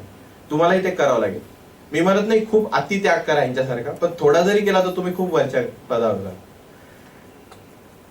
अजून एक गोष्ट मला सांगा वाटते, जलसी. कधी विचार करा, 3 इडियट्स मध्ये सांगितलंय की मित्र जेव्हा लास्ट होतो तेव्हा वाईट वाटतं, पण तो फर्स्ट होतो तेव्हा फार त्रास होतो. सगळ्यांना होतो. आता एखाद्याचं भाषण चांगलं झालं, अरे यार शहाणा आहे बरं. एखाद्याला चांगले मार्क पडले, साप आहे साप, मला तर सांगत होता अभ्यास नाही करत.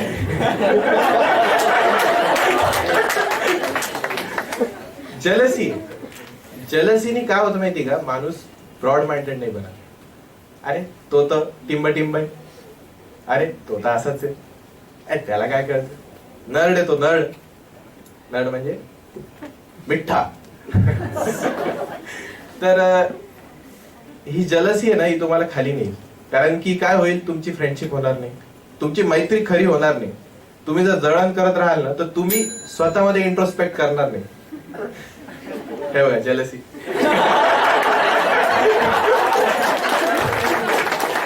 नाही पार्ट ऑफ जोक. तर नाही, राहुल सर खूप चांगले. 7वी गोष्ट मला अशी वाटते, रीडिंग. वाचाल तर वाचाल. बाबासाहेब आंबेडकरांनी खूप वाचलं. एक पावच्या तुकड्यावर दिवस दिवस पुस्तकं वाचायची. स्वामी विवेकानंदांच्या आयुष्यातलं ते, त्यांच्या मठात ते लायब्ररीतले खूप पुस्तकं घेऊन यायची. प्रत्येक थोर पुरुषाला जर तुम्ही वाचाल तर कुठेतरी त्याच्या जीवनात दिलं असेल ते खूप वाचन करायचे. तुम्हाला मोबाईलवर जर ते वाचन पाहिजे असेल तर मोबाईलवर काय होतं, आपल्याला डिस्ट्रॅक्शन खूप येतात. पण पुस्तकाने आपली लँग्वेज डेव्हलप होती, आपले बोलायचे स्किल्स डेव्हलप होतात, आपले विचार डेव्हलप होतात आणि आपल्याला एक चांगला संदेश मिळतो. मी तुम्हाला काही लिस्ट देईल. मला एक चांगलं युट्यूबर चॅनल आहे, त्याच्यावर लिस्ट आली 15 पुस्तकांची.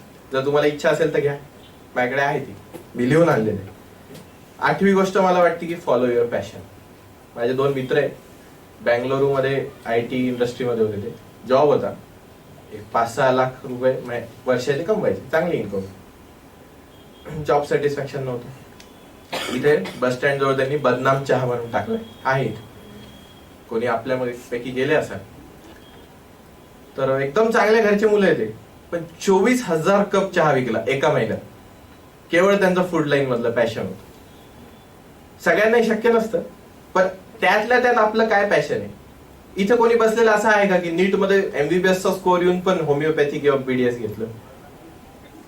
सगळे आपल्या आपल्या आई वडील सांगताय म्हणून कोर्स घेताय. तुम्ही कधी विचार करा. पण ठीक आहे, तुम्ही आता UG केलं, पण PG मध्ये कॉम्प्रोमाइज करू नका. तुम्हाला जे आवडतं तेच करा, कारण की तुम्हाला जॉब सॅटिस्फॅक्शन मिळणार नाही आणि त्यामुळे तुम्ही डेव्हलप होणार. Passion, follow your passion. Sachin तेंडुलकरनी घेतलं नाही, ग्रॅज्युएशन पण केलं नाही, नंतर केलं असेल maybe, I don't know. पण असं म्हणतात की 12वी फेल आहे सचिन तेंडुलकर. विराट कोहलीची तर खरी स्टोरी माहिती आहे मला, की वडील आदल्या दिवशी एक्सपायर झाली आणि ते रणजी खेळायला गेले. पॅशनला फॉलो केल्यावर माणसाला आपोआप सगळ्या गोष्टी येतात. स्वतःचं पॅशन ओळखा. ते तुम्ही मोबाईल साईडला ठेवूनच ओळखू शकता, पुस्तक वाचून. अजून एक गोष्ट मला सांगावी वाटते की स्टार्ट अर्ली. मी माझं भाषण जर लवकर सुरू केलं असतं, मेन मुद्दा, तर बेल वाजायची वेळ आली. तर स्टार्ट अर्ली. जो लवकर सुरुवात करेल. इलॉन मस्कनी काय केलं? इलॉन मस्क मधला MIT Massachusetts institute of technology मध्ये पदव्युत्तर शिक्षणाची संधी मिळाली होती, पण त्यांनी ते शिक्षण सोडलं. का सोडलं? त्यांना त्यांचं पॅशन माहिती होतं. त्यांनी लवकर सुरुवात केली. आज he is one of the richest man in the world. जेव्हा इलेक्ट्रिक कार्स येणार नव्हत्या, कोणाला माहित नव्हतं, सगळे गॅसोलिन मध्ये एक्सपान्शन करत होते, तर तेव्हा त्यांनी विचार केला की आपण इलेक्ट्रिक कार काढू. लवकर सुरुवात केली. आज कुठल्या कुठे. लवकर सुरुवात करा. आज करायचं, संध्याकाळी करा. उद्यावर ढकलू नका, परवावर ढकलू नका. अरे डिग्री घेईल मग तयारी करेल, अरे हे करेल मग करेल, अरे 2 वर्ष इकडे जाईल मग करेल, अरे PG करून मग करेल. तुम्ही जेवढं डिले कराल ना तेवढं तुमचं सक्सेस लेट येईल. कारण की success is a definite path. एखाद्याला 10 वर्ष लागतात, तुम्हाला ही 10च लागतील, एखाद्या वेळेस 9 लागतील. पण असं नाही होणार की त्याला 10 लागतात तुम्हाला 2 लागतील. त्याला पण 10 लागले, तुम्हाला पण 10 लागतील. हे ठरलेलं आहे. Success is a definite path. म्हणून स्टार्ट अर्ली. UP बिहारचे मुलं IAS का होतात? 5वी पासून ते हिस्ट्री जॉग्राफीचे पुस्तक असे वाचतात की आपल्याला पुढे IAS व्हायचं, म्हणून ते लवकर IAS होतात. Because they start early. आपण 12वी नंतर ठरवतो की आपल्याला डिग्री कशात घ्यायची, IAS पुढची गोष्ट. आणि मला अजून एक गोष्ट वाटते की सगळा रोल आपला नाही सक्सेस फेलियर मध्ये. मला कधी कधी असं वाटतं की कुठे बोलल्याने जाती खंत, पण आपली एज्युकेशन सिस्टीम. तुम्हाला असं वाटत नाही का आपल्याला जे फॉलो करायचंय किंवा जे आपल्याला पुढे उपयोगात येतं, आपण त्याच्यापेक्षा भलतंच काहीतरी वेगळं शिकतो. इतके असे विषय शिकतो ज्याची काही गरजच नाही. आपली एज्युकेशन सिस्टीम आपल्याला एंटरप्रेनर बनवत नाही, आयुष्य कसं जगायचं शिकवत नाही, आपल्याला वर्कर बनवते. मला फ्रँकली वाटतं. म्हणजे मी असं पाहिलं की जे लोक शिकत नाही ते जास्त पैसेवाले आणि सक्सेसफुल आहे, आणि जे लोक खूप मेहनतीने आपलं दिवसभर पुस्तकं घासतात ते बसले अजून तसेच. जे लोक शॉर्टकट्स वापरतात ते जास्त स्मार्ट आहे, स्मार्ट स्टडी. जे आपले मार्क घेत आहे 77% 78% ते कुठेच नाही चमकत. मला कधी कधी असं वाटतं की एज्युकेशन सिस्टीम मध्ये चेंजेस आणायला पाहिजे. आणि अभ्यासाच्या भरोश्यावर जो बसला त्याचं काहीच खरं होत नाही. तुम्ही जर अभ्यासाच्या भरोश्यावर बसले, बऱ्याचदा असं होतं की फर्स्ट बेंचवर जो बसणारा असतो तो IIT ला लागतो आणि लास्ट बेंचवर जो बसणारा असतो तो कंपनी काढतो आणि त्या IIT वाल्याला कामाला ठेवतो. हे सत्य आहे बरं. बिल गेट्स काही शिकलेले नाही. बिल गेट्सनी फक्त कोडिंग शिकली, आज तो मास्टर ऑफ कोडिंग. आणि बऱ्याच लोकांनी खूप डिग्र्या घेतल्या पण त्यांना काही जमत नाही. ही सत्य परिस्थिती. आणि लास्ट मला एक सांगायचंय की स्ट्रगल न करणे. Please get out of your comfort zone. तुमच्या कम्फर्ट झोनच्या बाहेर निघा. कम्फर्ट झोन जर सोडलं, एक सोपी ट्रिक सांगतो मी तुम्हाला. म्हणजे आपण हा शब्द वापरला नाही पाहिजे, पण झोड बना. झोड कसं बना, कम्फर्ट झोनच्या बाहेर कसं निघा. मी कधी निघालो कम्फर्ट झोनच्या बाहेर, माझे आई वडील चांगली इन्कम आहे घरी, मला कधी परिस्थिती नाही आली अशी बिकट परिस्थिती ट्रॅव्हल करण्याची. आमचे एक सर आहे, त्यांनी सांगितलं बिना तिकीटचं ट्रॅव्हल कर. पण बिना तिकीटचं ट्रॅव्हल केल्यावर मला जी भीती होती, मला जे टेन्शन आलं, त्याच्याने मी पक्क म्हणल्यावर काही होत नाही आयुष्यात. बिना तिकीटचंही ट्रॅव्हल करतायत. कदाचित तुम्हाला वाटेल काय आहे, आम्ही तर बऱ्याचदा केले, पण माझ्यासाठी ती संधी होती. जर कोणाला खरंच कम्फर्ट झोनच्या बाहेर येत असेल ना, बिना तिकीटचं थोडं दूरपर्यंत, मनमाड पर्यंत तरी ट्रॅव्हल करा. तिथे मग कळतं. मी स्टेशनच्या बाहेर आलो, मला बरोबर माहिती होतं TC उभा आहे. मी कचऱ्यावाल्याला विचारलं कुठून निघायचं बाहेर, भिंती चढून बिडून मग बाहेरून कॉलनीतून आलो. पण मी केलं. ते का केलं, एक चॅलेंज स्वीकारलं स्वतःला. स्वामी विवेकानंदांनी काय केलं, कम्फर्ट झोनच्या बाहेर निघाले, देश भ्रमण केलं. आज ते इतके थोर पुरुष झाले. जे कोणी कम्फर्ट झोनच्या बाहेर निघतात, जे कोणी स्ट्रगल करतात, त्यांचीच नैया पार होती.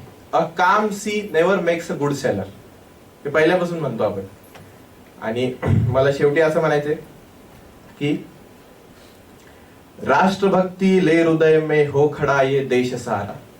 राष्ट्रभक्ति ले हृदय में हो खड़ा ये देश सारा. संकटों पर मात कर यहाँ राष्ट्र विजयी हो हमारा, राष्ट्र विजयी हो हमारा, राष्ट्र विजयी हो. Thank you.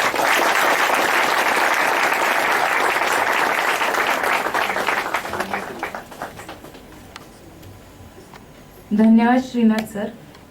मी एक परिचय करून देते. Doctor Mahesh Ramesh Deshpande sir.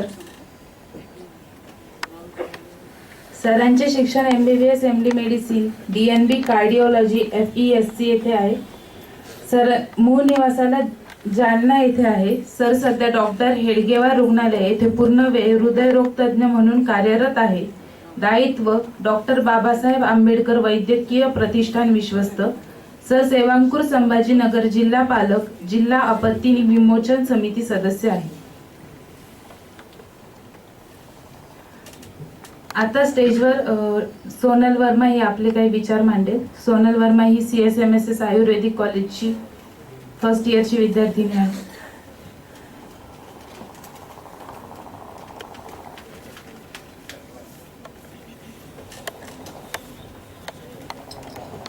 देशातील दारिद्र्य व अज्ञान हटवणं हेच ईश्वराची खरी सेवा.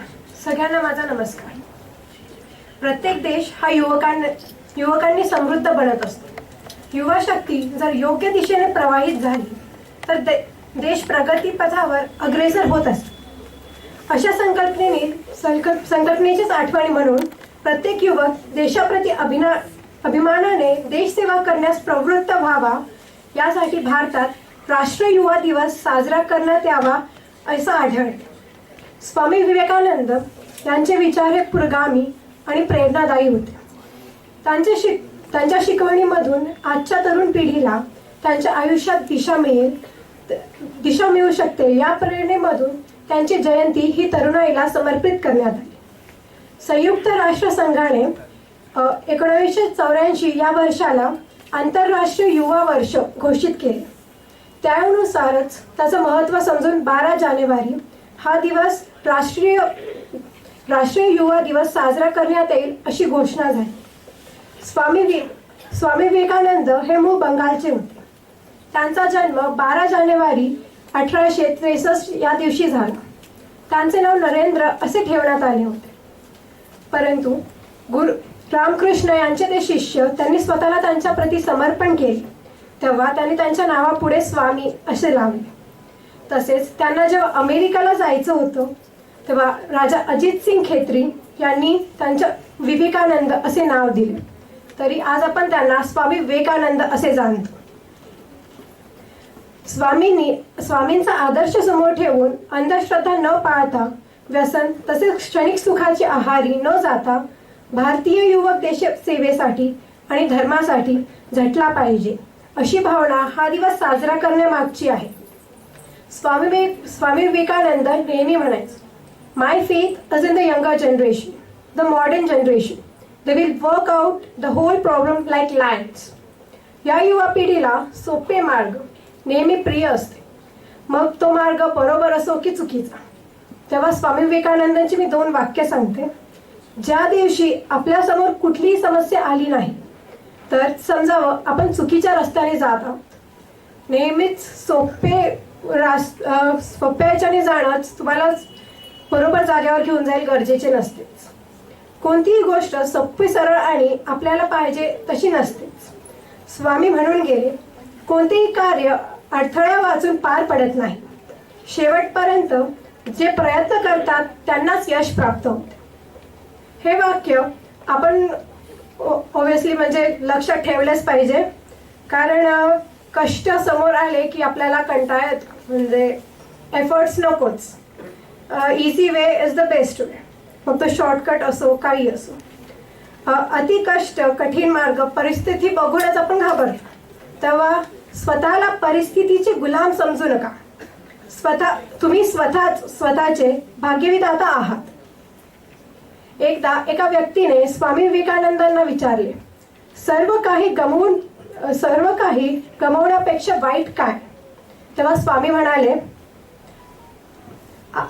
ती आशा गमावणे जिच्या बळावर तुम्ही सर्व काही वापस मिळवू शकता. Take risk in your life. If you win you can lead, if you lose you will guide. अजून एक छोटीशी गोष्ट स्वामी विवेकानंदांची. एकदा ते एका व्यक्तीने त्यांना बोलले, मेहनत के बाद भी मैं सफल नहीं हो पा रहा.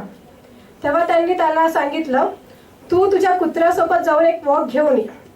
तर तो त्याला घेऊन गेला आणि तो जेव्हा परतला तेव्हा कुत्रा अगदी थकलेला होता, परंतु तो माणूस एकदम फ्रेश चांगल्या चेहऱ्याने आला परत. तेव्हा स्वामींनी त्यांना विचारले, असे का? तर त्यांनी उत्तर दिले, कुत्ता गली के कुत्तों के पीछे भाग रहा था, लेकिन मैं अपने रास्ते से चल रहा था. तेव्हा म्हणले तेव्हा काय आले यातच त्यांचं उत्तर. तेव्हा स्वामी म्हणे, यही तुम्हारा जवाब है. तुम अपनी मंजिल पर जाने की जगह दूसरों के पीछे भागते रहे. अपनी मंजिल खुद तय करो. असेच आपण आपले ध्येय एक निष्ठ करून त्यावर लक्ष दिले तर नक्कीच आपले ध्येय आपल्याला प्राप्त होत. तसेच आपण या सर्व स्वामी विवेकानंदांचे जे आहेत आपल्याला लेसन्स इन लाईफ त्यांच्यावर चालणं, त्यासाठी आपल्याला एक प्लॅटफॉर्म म्हटलंच तर सेवांकुर भारत.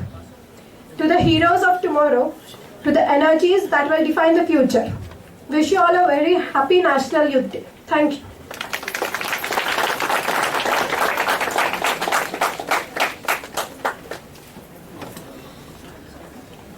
थँक्यू सोनल. आजच्या कार्यक्रमाला प्रमुख वक्ते म्हणून लाभलेले डॉक्टर प्रसन्न पाटील सरांना मी मंचावर येण्याची विनंती करते. आणि आजचे कार्यक्रम प्रमुख Netra Barbade, final year, Sayali college. कार्यक्रम सहप्रमुख Nikhit Momin, Sayali college 3rd year. Darpan Khadkikar, MGM BPTH 1st year. मेघना Parihar, Foster homeopathic medical college, final year. उपक्रम प्रमुख यांना देखील मी मंचावर येण्याची विनंती करते.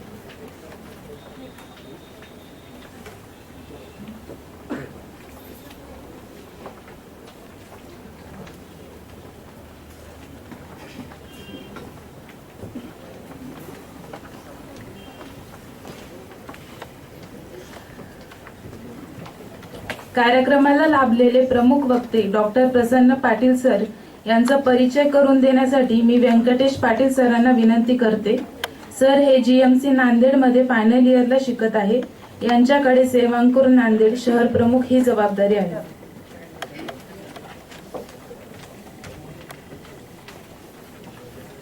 नमस्कार. डॉक्टर प्रसन्न अनंत पाटील, BMS पर्यंत सरांचं शिक्षण झालेलं आहे. डॉक्टर हेडगेवार रुग्णालय संभाजीनगर येथे प्रकल्प संचालक या पदावर सर कार्यरत आहेत. गेली 24 वर्षे 1993 पासून विशेष ठरवून संभाजीनगर शहरातील सेवावस्थित असणारे संत रोहिदास आरोग्य केंद्र येथे राहून पूर्णवेळ वैद्यकीय आणि सामाजिक विकास प्रकल्पांचे सरांनी संचालन केलेले आहे. सावित्रीबाई फुले एकात्म समाज मंडळ या संस्थेचे संस्थापक सदस्य, 65 उपेक्षित वस्त्या आणि 270 गावे यातून आरोग्य, शिक्षण, शेती, जलसंधारण व कौशल्य प्रशिक्षण कार्यक्रम या संस्थेतर्फे चालवले जातात. यातील अनेक वैशिष्ट्यपूर्ण प्रकल्पांच्या उभारणी व संचालन यामध्ये सरांचा महत्त्वाचा सहभाग राहिलेला आहे. 1993 पासून सामाजिक समरसता मंच या सामाजिक न्याय विषयातील संघटनेमध्ये सर सक्रिय आहेत. सामाजिक विषयांवरील आंदोलनांमध्ये सरांचा सहभाग आहे. यासाठी मराठवाडा आणि खानदेशात प्रवास सरांनी केलेला आहे. सेवा प्रकल्प व्यवस्थापन हा विशेष अभ्यासाचा विषय. महाराष्ट्रातील सामाजिक परिवर्तनाच्या अनेक प्रकल्प उपक्रमाशी प्रत्यक्ष संबंधित. डॉक्टर बाबासाहेब आंबेडकर, महात्मा फुले, छत्रपती राजर्षी शाहू महाराज, संत गाडगेबाबा, डॉक्टर हेडगेवार व स्वामी विवेकानंद आदी समाज पुरुषांच्या जीवन कार्यावर लिखाण आणि महाराष्ट्रात अनेक ठिकाणी सरांनी व्याख्याने दिलेली आहेत. धन्यवाद.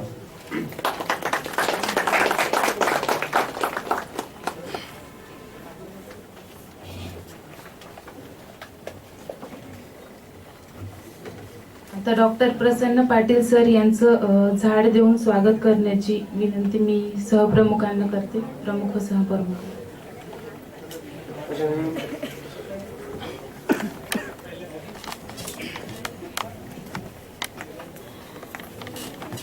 फोटो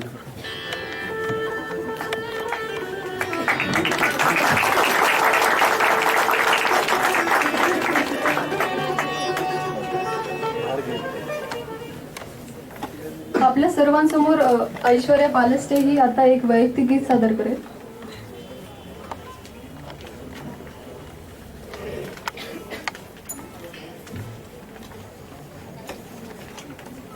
जिनके ओजस्वी वचनों से,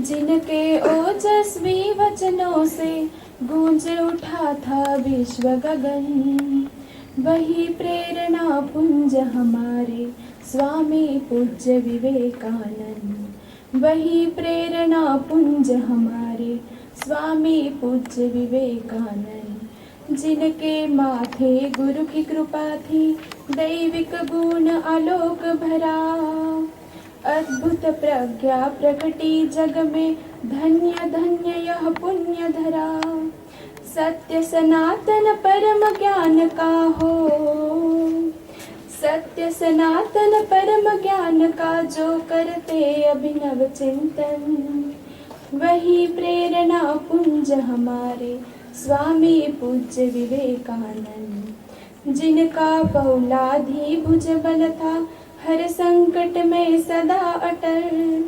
मर्यादित तेजस्वी जीवन सजग समर्पित था हर पल, हो निर्भय जो करे गर्जना हो निर्भय जो करे गर्जना, जिनके अंत सदिव्य अगन, वही प्रेरणा पुंज हमारे स्वामी पूज्य विवेकानंद, जिनके रोम रोम में करुणा, समरस जन जीवन की चाह, नष्ट करे सारे भेदों को, सेवा व्रत ही सच्ची राह, दरिद्र ही नारायण जिनका हो, दरिद्र ही नारायण जिनका, हर धड़कन में अपनापन, वही प्रेरणा पुंज हमारे स्वामी पूज्य विवेकानंद, वही प्रेरणा पुंज हमारे स्वामी पूज्य विवेकानंद. Thank you.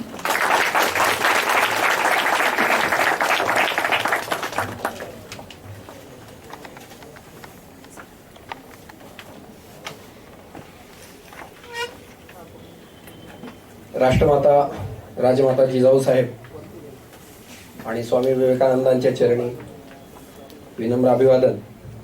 आपल्या या आजच्या राष्ट्रीय युवा चेतना दिवसाच्या कार्यक्रमामध्ये इथे आवर्जून उपस्थित असलेले डॉक्टर बाबासाहेब आंबेडकर वैद्यकीय प्रतिष्ठानचे कार्यवाह डॉक्टर अश्विनी कुमार तुपकरे सर, सहकार्यवाह डॉक्टर पिनाकिन पुजारी, सेवांपूरचे बौद्धिक विषयाचे प्रमुख डॉक्टर यतींद्र अष्टपुत्रे, अन्य सहकारी डॉक्टर्स आणि सेवांपूरच्या युवा मित्रांनो, योद्धा संन्यासी असं ज्यांचं वर्णन केलं जातं त्या स्वामी विवेकानंदांच्या आयुष्याविषयी आत्ता आपल्या विद्यार्थी मित्रांनी वेगवेगळ्या त्यांच्या मनोगतातून त्यांच्या व्यक्तिमत्वाचे वेगवेगळे पैलू आपल्या समोर मांडले. त्यामुळे माझं काम एका अर्थाने कमी झालेलं आहे. पण या सगळ्यांच्या पलीकडचे जे विवेकानंद होते त्याच्याविषयी आपण थोडंसं बोलूया किंवा त्याच्याविषयी थोडीशी माहिती आपण जाणून घेऊया.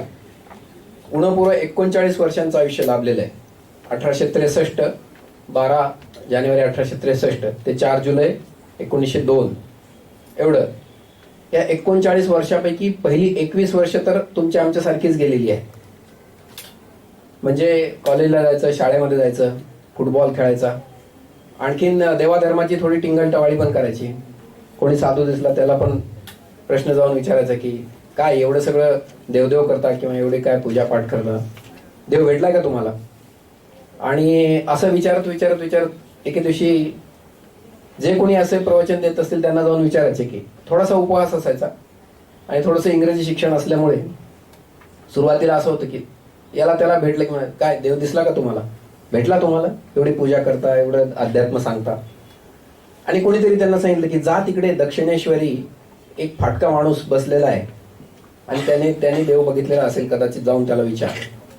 हे गेल्यानंतर असं वाटलं दाढी वाढलेली बसलेले आहेत, आणखीन काही तत्वज्ञान सांगत नाहीये, साधंच बोलतायत, मौनात बसलेले आहेत. आणि त्यांना जाऊन विचारलं भगवान श्रीरामकृष्णांना की हा ठीक आहे बाकी सगळं तत्वज्ञान वगैरे, देव भेटलाय का तुम्हाला? आणि तिथे पहिल्यांदा झटका बसला. त्यांनी सांगितलं हो भेटलाय, रोज भेटतो मी. आणि कसा भेटतो? तू मला जसा भेटलेला आहेस, आपण जसं बोलतो तसं मी बोलतो. आणि ही बनवाबनवी नव्हती, हा आत्मविश्वास होता, ती साधना बोलत होती. आणि विवेकानंदांच्या मनामध्ये, त्यावेळेस ते विवेकानंद अजून व्हायचे होते, नरेंद्रच्या मनामध्ये आलं की अरे या माणसामध्ये काहीतरी स्पार्क आहे. आणि मग ते हळूहळू त्यांच्याकडे जायला लागले, अध्यात्म समजून घ्यायला लागले.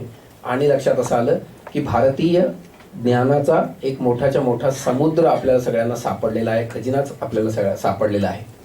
त्याचा अध्ययन आणि अभ्यास सुरू केला. त्याच्यामुळं पहिली 18 त्यातली गेली तर उणीपुरी 21 वर्ष या माणसाला मिळालेली आहेत. आणि 21 वर्षामध्ये सगळ्या जगाने कौतुक करावं अशा प्रकारचं काम आहे. सगळ्या जगाचं आणि देशाचं एका अर्थाने पुनरुत्थान करणाऱ्या लोकांच्या यादीमध्ये अग्रक्रमाने नाव यावं असं काम कर्तृत्व केलेलं आहे. स्वामी विवेकानंदांनी काय काम केलेलं आहे की सगळ्या वेदांताचे सर्वात प्रखर भाष्यकार आजपर्यंतच्या काळामध्ये, की वेदांताचं तत्वज्ञान आहे हे एक आहे. सगळ्यांना आधी त्या अगोदर असं वाटायचं की भारतीय तत्वज्ञान किंवा भारतीय ज्या काही गोष्टी आहेत ती पुराणातली वांगी आहेत, ती कालसापेक्ष नाही आहेत, म्हणजे आता ती चालत नाही आहेत, त्या जुन्या गोष्टी आहेत, टाकून द्या, काहीतरी सांगितलेलं आहे त्याच्यामध्ये. एका अर्थाने न्यूनगंड अशा प्रकारचा सगळ्या भारताच्या लोकांमध्ये पसरलेला होता, मनामध्ये, समाज मनामध्ये.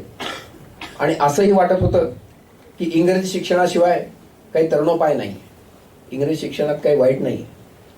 पण स्वामी विवेकानंदांनी पहिल्यांदा हा विषय खोडून काढला की आपले जे रूट्स आहेत, आपली जी मुळं आहेत, या मुळामध्ये देखील त्यात जे काही नाहीये, टाकून देण्यासारखं काही नाही.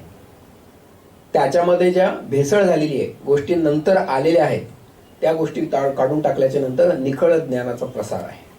काय आहे हे ज्ञान? त्याची सुरुवात होते मी कोण आहे इथपासून, या शोधाला सुरुवात होते.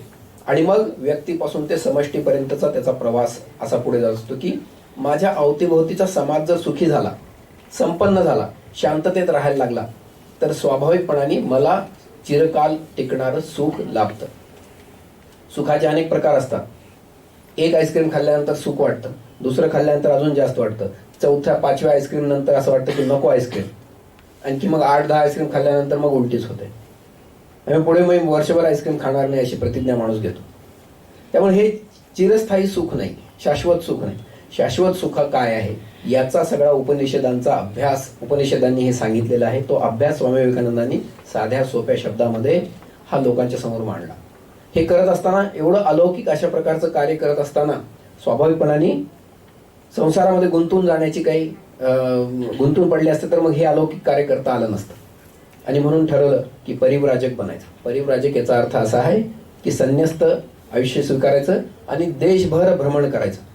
तुम्ही सगळ्यांनी बघितलं असेल की स्वामी विवेकानंदांच्या या 21 वर्षाच्या आयुष्यामध्ये ते देशभर नाही जगभर फिरलेले आहे. कशासाठी? एका जागेवर बसून होत नाही का? नाही होत. त्यामुळे सगळीकडे फिरले. भारताच्या कोपऱ्या कोपऱ्यामध्ये तुम्ही आज कुठेही गेलात तर त्या मोठ्या गावचे लोक सांगतात स्वामी विवेकानंद आमच्याकडे येऊन गेलेले होते. मी अल्मोड्याला गेलो होतो उत्तरांचलमध्ये. तिथे पण स्वामी विवेकानंदांची जागा आमच्या गाईडनी दाखवली की इथे या जंगलामध्ये स्वामी विवेकानंद बसून 2 दिवस ध्यान करत होते. इथे तसा बोर्ड पण आहे. त्यामुळे सगळीकडे फिरले. पाहिलं काय? पाहिलं हे की अरे माझ्या देशातली जी जनता आहे त्या जनतेचे हे प्रश्न आहेत आणि काय समस्या आहेत.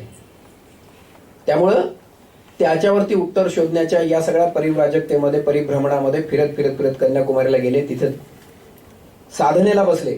3 दिवसाच्या नंतर उठले. आज जिथं कन्याकुमारीत तुम्ही गेला होता सेवांपूरला, जिथे विवेकानंद स्मारक आहे त्या खडकावरती जाऊन बसले. पोहत पोहत जाऊन आतमध्ये 1/2 किलोमीटर. आणि जेव्हा उठले 3 दिवसानंतर तेव्हा त्यांना जे ज्ञानाचा प्रकाश मिळाला, ज्ञान मिळालं, ते असं होतं की माझ्या देशातला गरीबातला गरीब माणूस सुखी झाल्याशिवाय मला मोक्ष नाही. हे आधीच शिकवलेलं होतं श्रीरामकृष्णांनी त्यांना, पण त्याचा पुन्हा एकदा साक्षात्कार त्यांना झाला. असं होतं की साधक म्हणून साधना करत असताना, वेगवेगळ्या पायऱ्या चढत असताना, ते कोणत्याही साधकाची, जे साधना करणारे लोक आहेत, योगाचे जे आचार्य आहेत, त्या सगळ्यांचं एक अंतिम लक्ष असतं की माझी समाधी अवस्था निर्माण व्हावी, समाधी लागावी, जन्म मरणाच्या फेऱ्यातून सुटका व्हावी, एक निर्विकार समाधी, निर्विकल्प समाधी, आपल्याला त्याचं सुख आपल्याला मिळावं. असं म्हणतात की ते खूप मोठं सुख असतं. फार थोडे लोक तिथपर्यंत पोहोचू शकतात. आणि मग समाधी आणि ध्यान यातून स्वामी विवेकानंदांची समाधी लागून एका अर्थाने निर्विकल्प समाधी अवस्थेला ते पोहोचले. थोड्या वेळाने भानावर आले आणि अत्यंत आनंदाने, स्वर्गीय आनंद मिळालेला, अत्यंत आनंदाने धावत पळत आपल्या गुरूंकडे गेले. चरणी लोटांगण घातलं आणि म्हणाले की जिंकलो मी.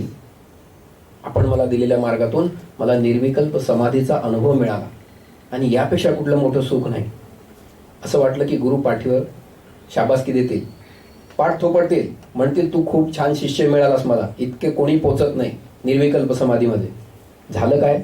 गुरुंनी कानउघाडणी केली, कडक शब्दामध्ये कानउघाडणी केली. म्हणाले निघ इथून, चालता हो, माझ्या समोर नको येऊ पुन्हा. विवेकानंदांना कळेच ना काय झालं. विचारलं काय झालं. ते म्हणाले की अरे तुला मी शिष्य म्हणून तयार करतोय, तो इथे अज्ञानामध्ये, उपेक्षेमध्ये, सामाजिक अडचणींमध्ये, गरिबीमध्ये तडफडत असणाऱ्या लाखो लोकांच्या उन्नतीसाठी तुला हे सगळं ज्ञान मिळावं असा माझा प्रयत्न चालू आहे.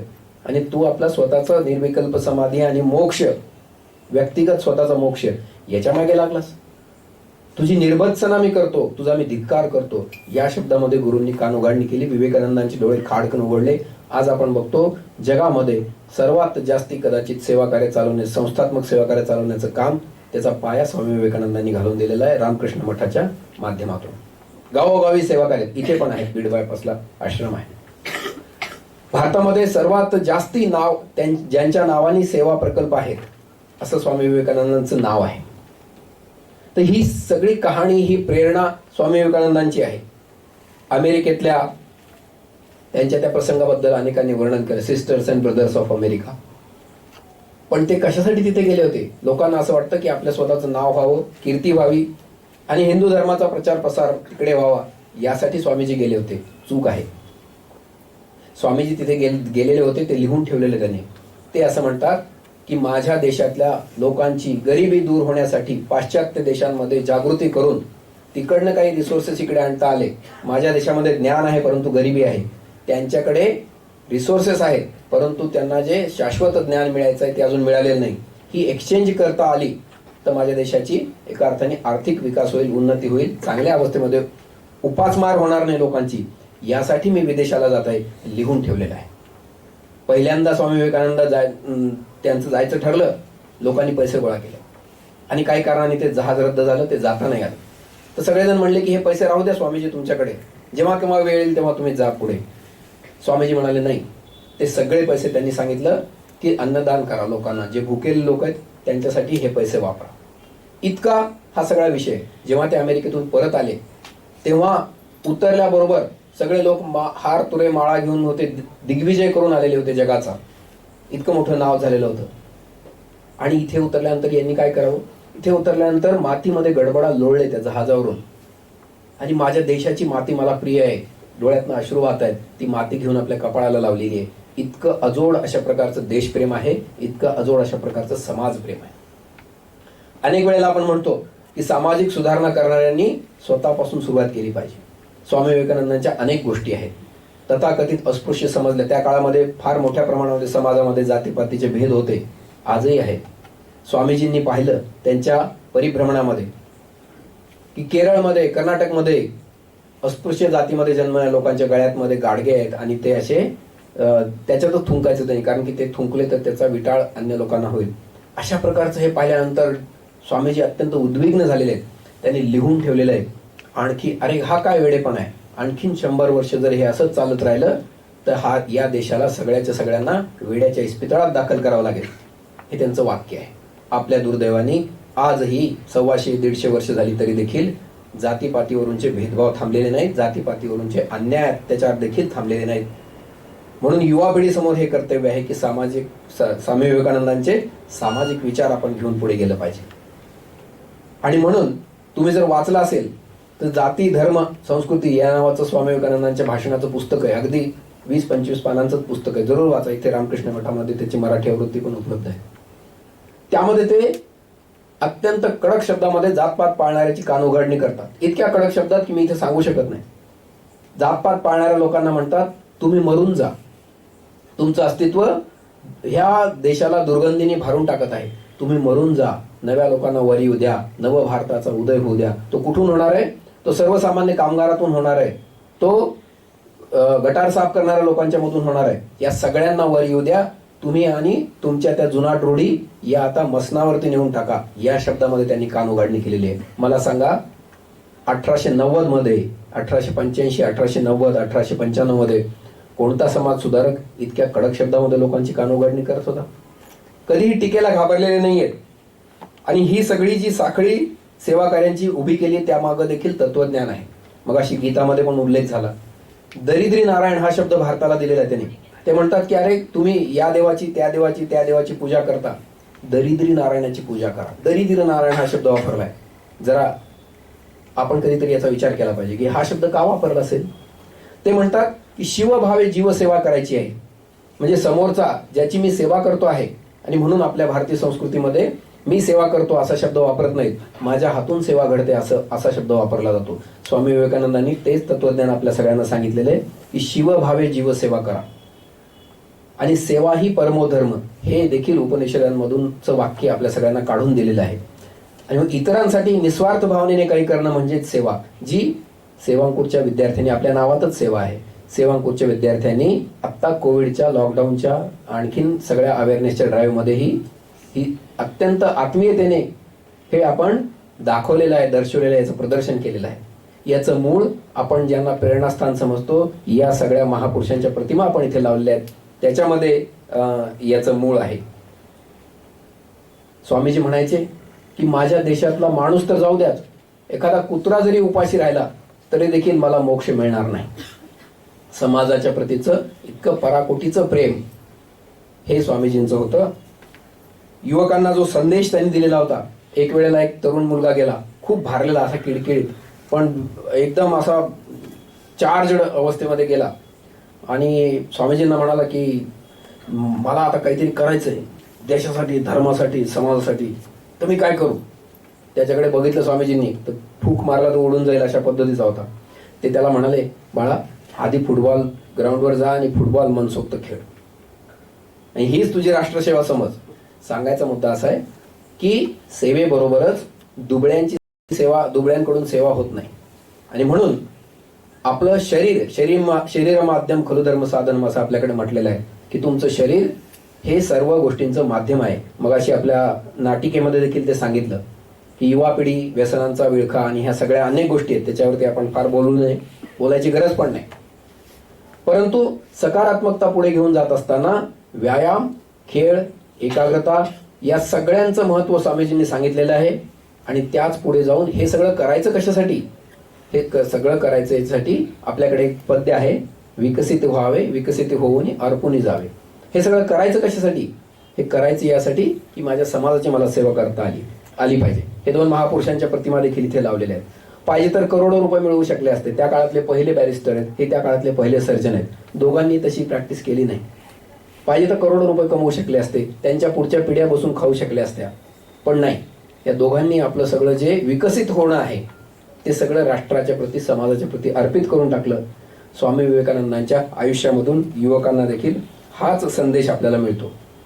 स्वामी विवेकानंदांनी सामाजिक विषयामध्ये अनेक गोष्टी केलेल्या आहेत. मी पुन्हा तुम्हाला आता वेळ नसल्यामुळे आपण इथे त्याचा फार उल्लेख करणार नाही. भगवान बुद्धांची स्तुती स्वामी विवेकानंदांनी केलेली आहे. स्वामी विवेकानंदांनी जम्मू काश्मीर सारख्या ठिकाणी जाऊन तिथल्या राष्ट्रवादी विचारांना जागृत केलेलं आहे. स्वामी विवेकानंदांनी केरळपासून ते जम्मू काश्मीर पर्यंत, आणखीन गुजरात पासून ते आसाम पर्यंत सगळीकडे प्रवास केला आहे. उभा आडवा भारत फिरून आलेले आहेत. इथल्या सगळ्या विषयाचा अभ्यास केलेला आहे. निहिलिझम म्हणजे काय, अनार्किझम म्हणजे काय, सोशलिझम म्हणजे काय, यावर आपली मतं मांडलेली आहेत. उपनिषदांवरती मतं मांडलेली आहेत. वेदांताचं तत्वज्ञान सांगितलेलं आहे आणि कर्मयोग सांगितलेला आहे. हे सगळं पोथीतल्या गोष्टी पोथीत नाही. उद्या मी उठून काय करायचं याचं पण मार्गदर्शन केलंय. सेवा कार्याची अजोड शृंखला निर्माण केलेली आहे, ज्याच्यामध्ये शैक्षणिक प्रकल्प आहेत, आरोग्याचे प्रकल्प आहेत. आजही ते त्यांच्या नावाने चालू आहेत. आपल्या सगळ्यांना ती प्रेरणा देतात. आपण सगळ्यांनी या योद्धा संन्यासापासून अशीच आपल्या आयुष्याची जडणघडण करण्यासाठीची प्रेरणा घ्यावी, हेच या निमित्ताने आवाहन करतो आणि मी थांबतो. धन्यवाद.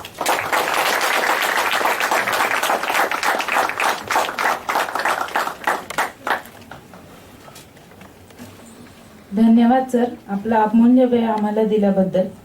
सरांना व कार्यक्रम प्रमुख व सहप्रमुखांना मी समोर बसण्याची विनंती करते.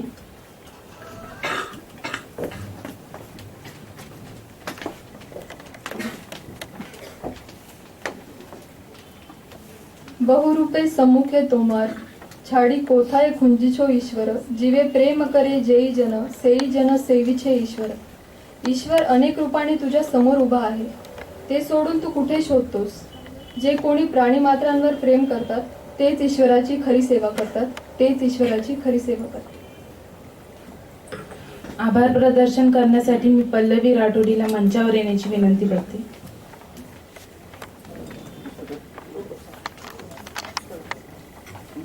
प्रास्ताविक झाली, प्रार्थना झाली. अतिथींच्या येण्याने कार्यक्रमाला शोभा आली. तुमच्या मार्गदर्शनाने आम्हाला नवी दिशा मिळाली. आणि शेवटी आता आभार प्रदर्शनाची वेळ आली. कुठलाही कार्यक्रम म्हटला तर त्याचा शेवटही असतो. निसर्गाचा नियम आहे, ज्या गोष्टींची सुरुवात होते त्या शेवटही ठरलेला असतो. जसे खेळ असेल तर त्याचाही शेवट नक्कीच होतो. दिवस उजाडला तर त्याचाही संप रात्रीतून होतोच, अर्थात पूर्णविराम असतोच. म्हणजे कार्यक्रमाला देखील शेवटी पूर्णविराम द्यावाच लागतो. आणि हा पूर्णविराम म्हणजे आभार प्रदर्शन. तरी सर्वप्रथम आपल्या आजच्या या कार्यक्रमाला प्रमुख वक्ते म्हणून लाभलेले डॉक्टर प्रसन्न पाटील सरांनी आपला अमूल्य वेळ देऊन आपणास मार्गदर्शन केले. म्हणतात ना, टाइम इज मनी. एखाद्या व्यक्तीचा जीव वाचवण्यासाठी सेकंदाची किंमत असते आणि असा अमूल्य वेळ आपल्याला दिला याबद्दल मी सर्वांचे मनापासून आभार मानते. तसेच एका स्त्रीला सुंदरता येते अलंकाराने, अंगणाला शोभा येते रांगोळीने, तर कार्यक्रमाला शोभा येते ते अतिथींमुळे. आजच्या या कार्यक्रमाला आपल्या सर्वांची उपस्थिती दिल्याबद्दल मनापासून आभार. या कार्यक्रमाचे आयोजन करण्यासाठी सर्वांनी पुरेपूर प्रयत्न केले आणि कार्यक्रम व्यवस्थितरित्या पार पडला, यासाठी सर्वांचे आभार. थँक्यू.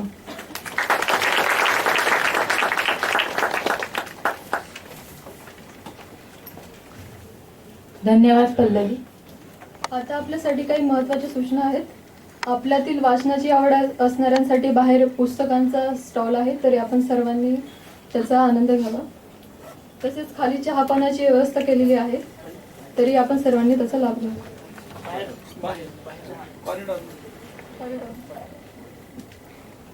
कॉरिडॉरमध्ये आहे चहाची व्यवस्था.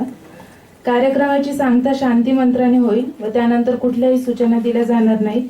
मी संकेत शिंदे याला शांती मंत्र म्हणण्यासाठी मंचावर येण्याची विनंती करते.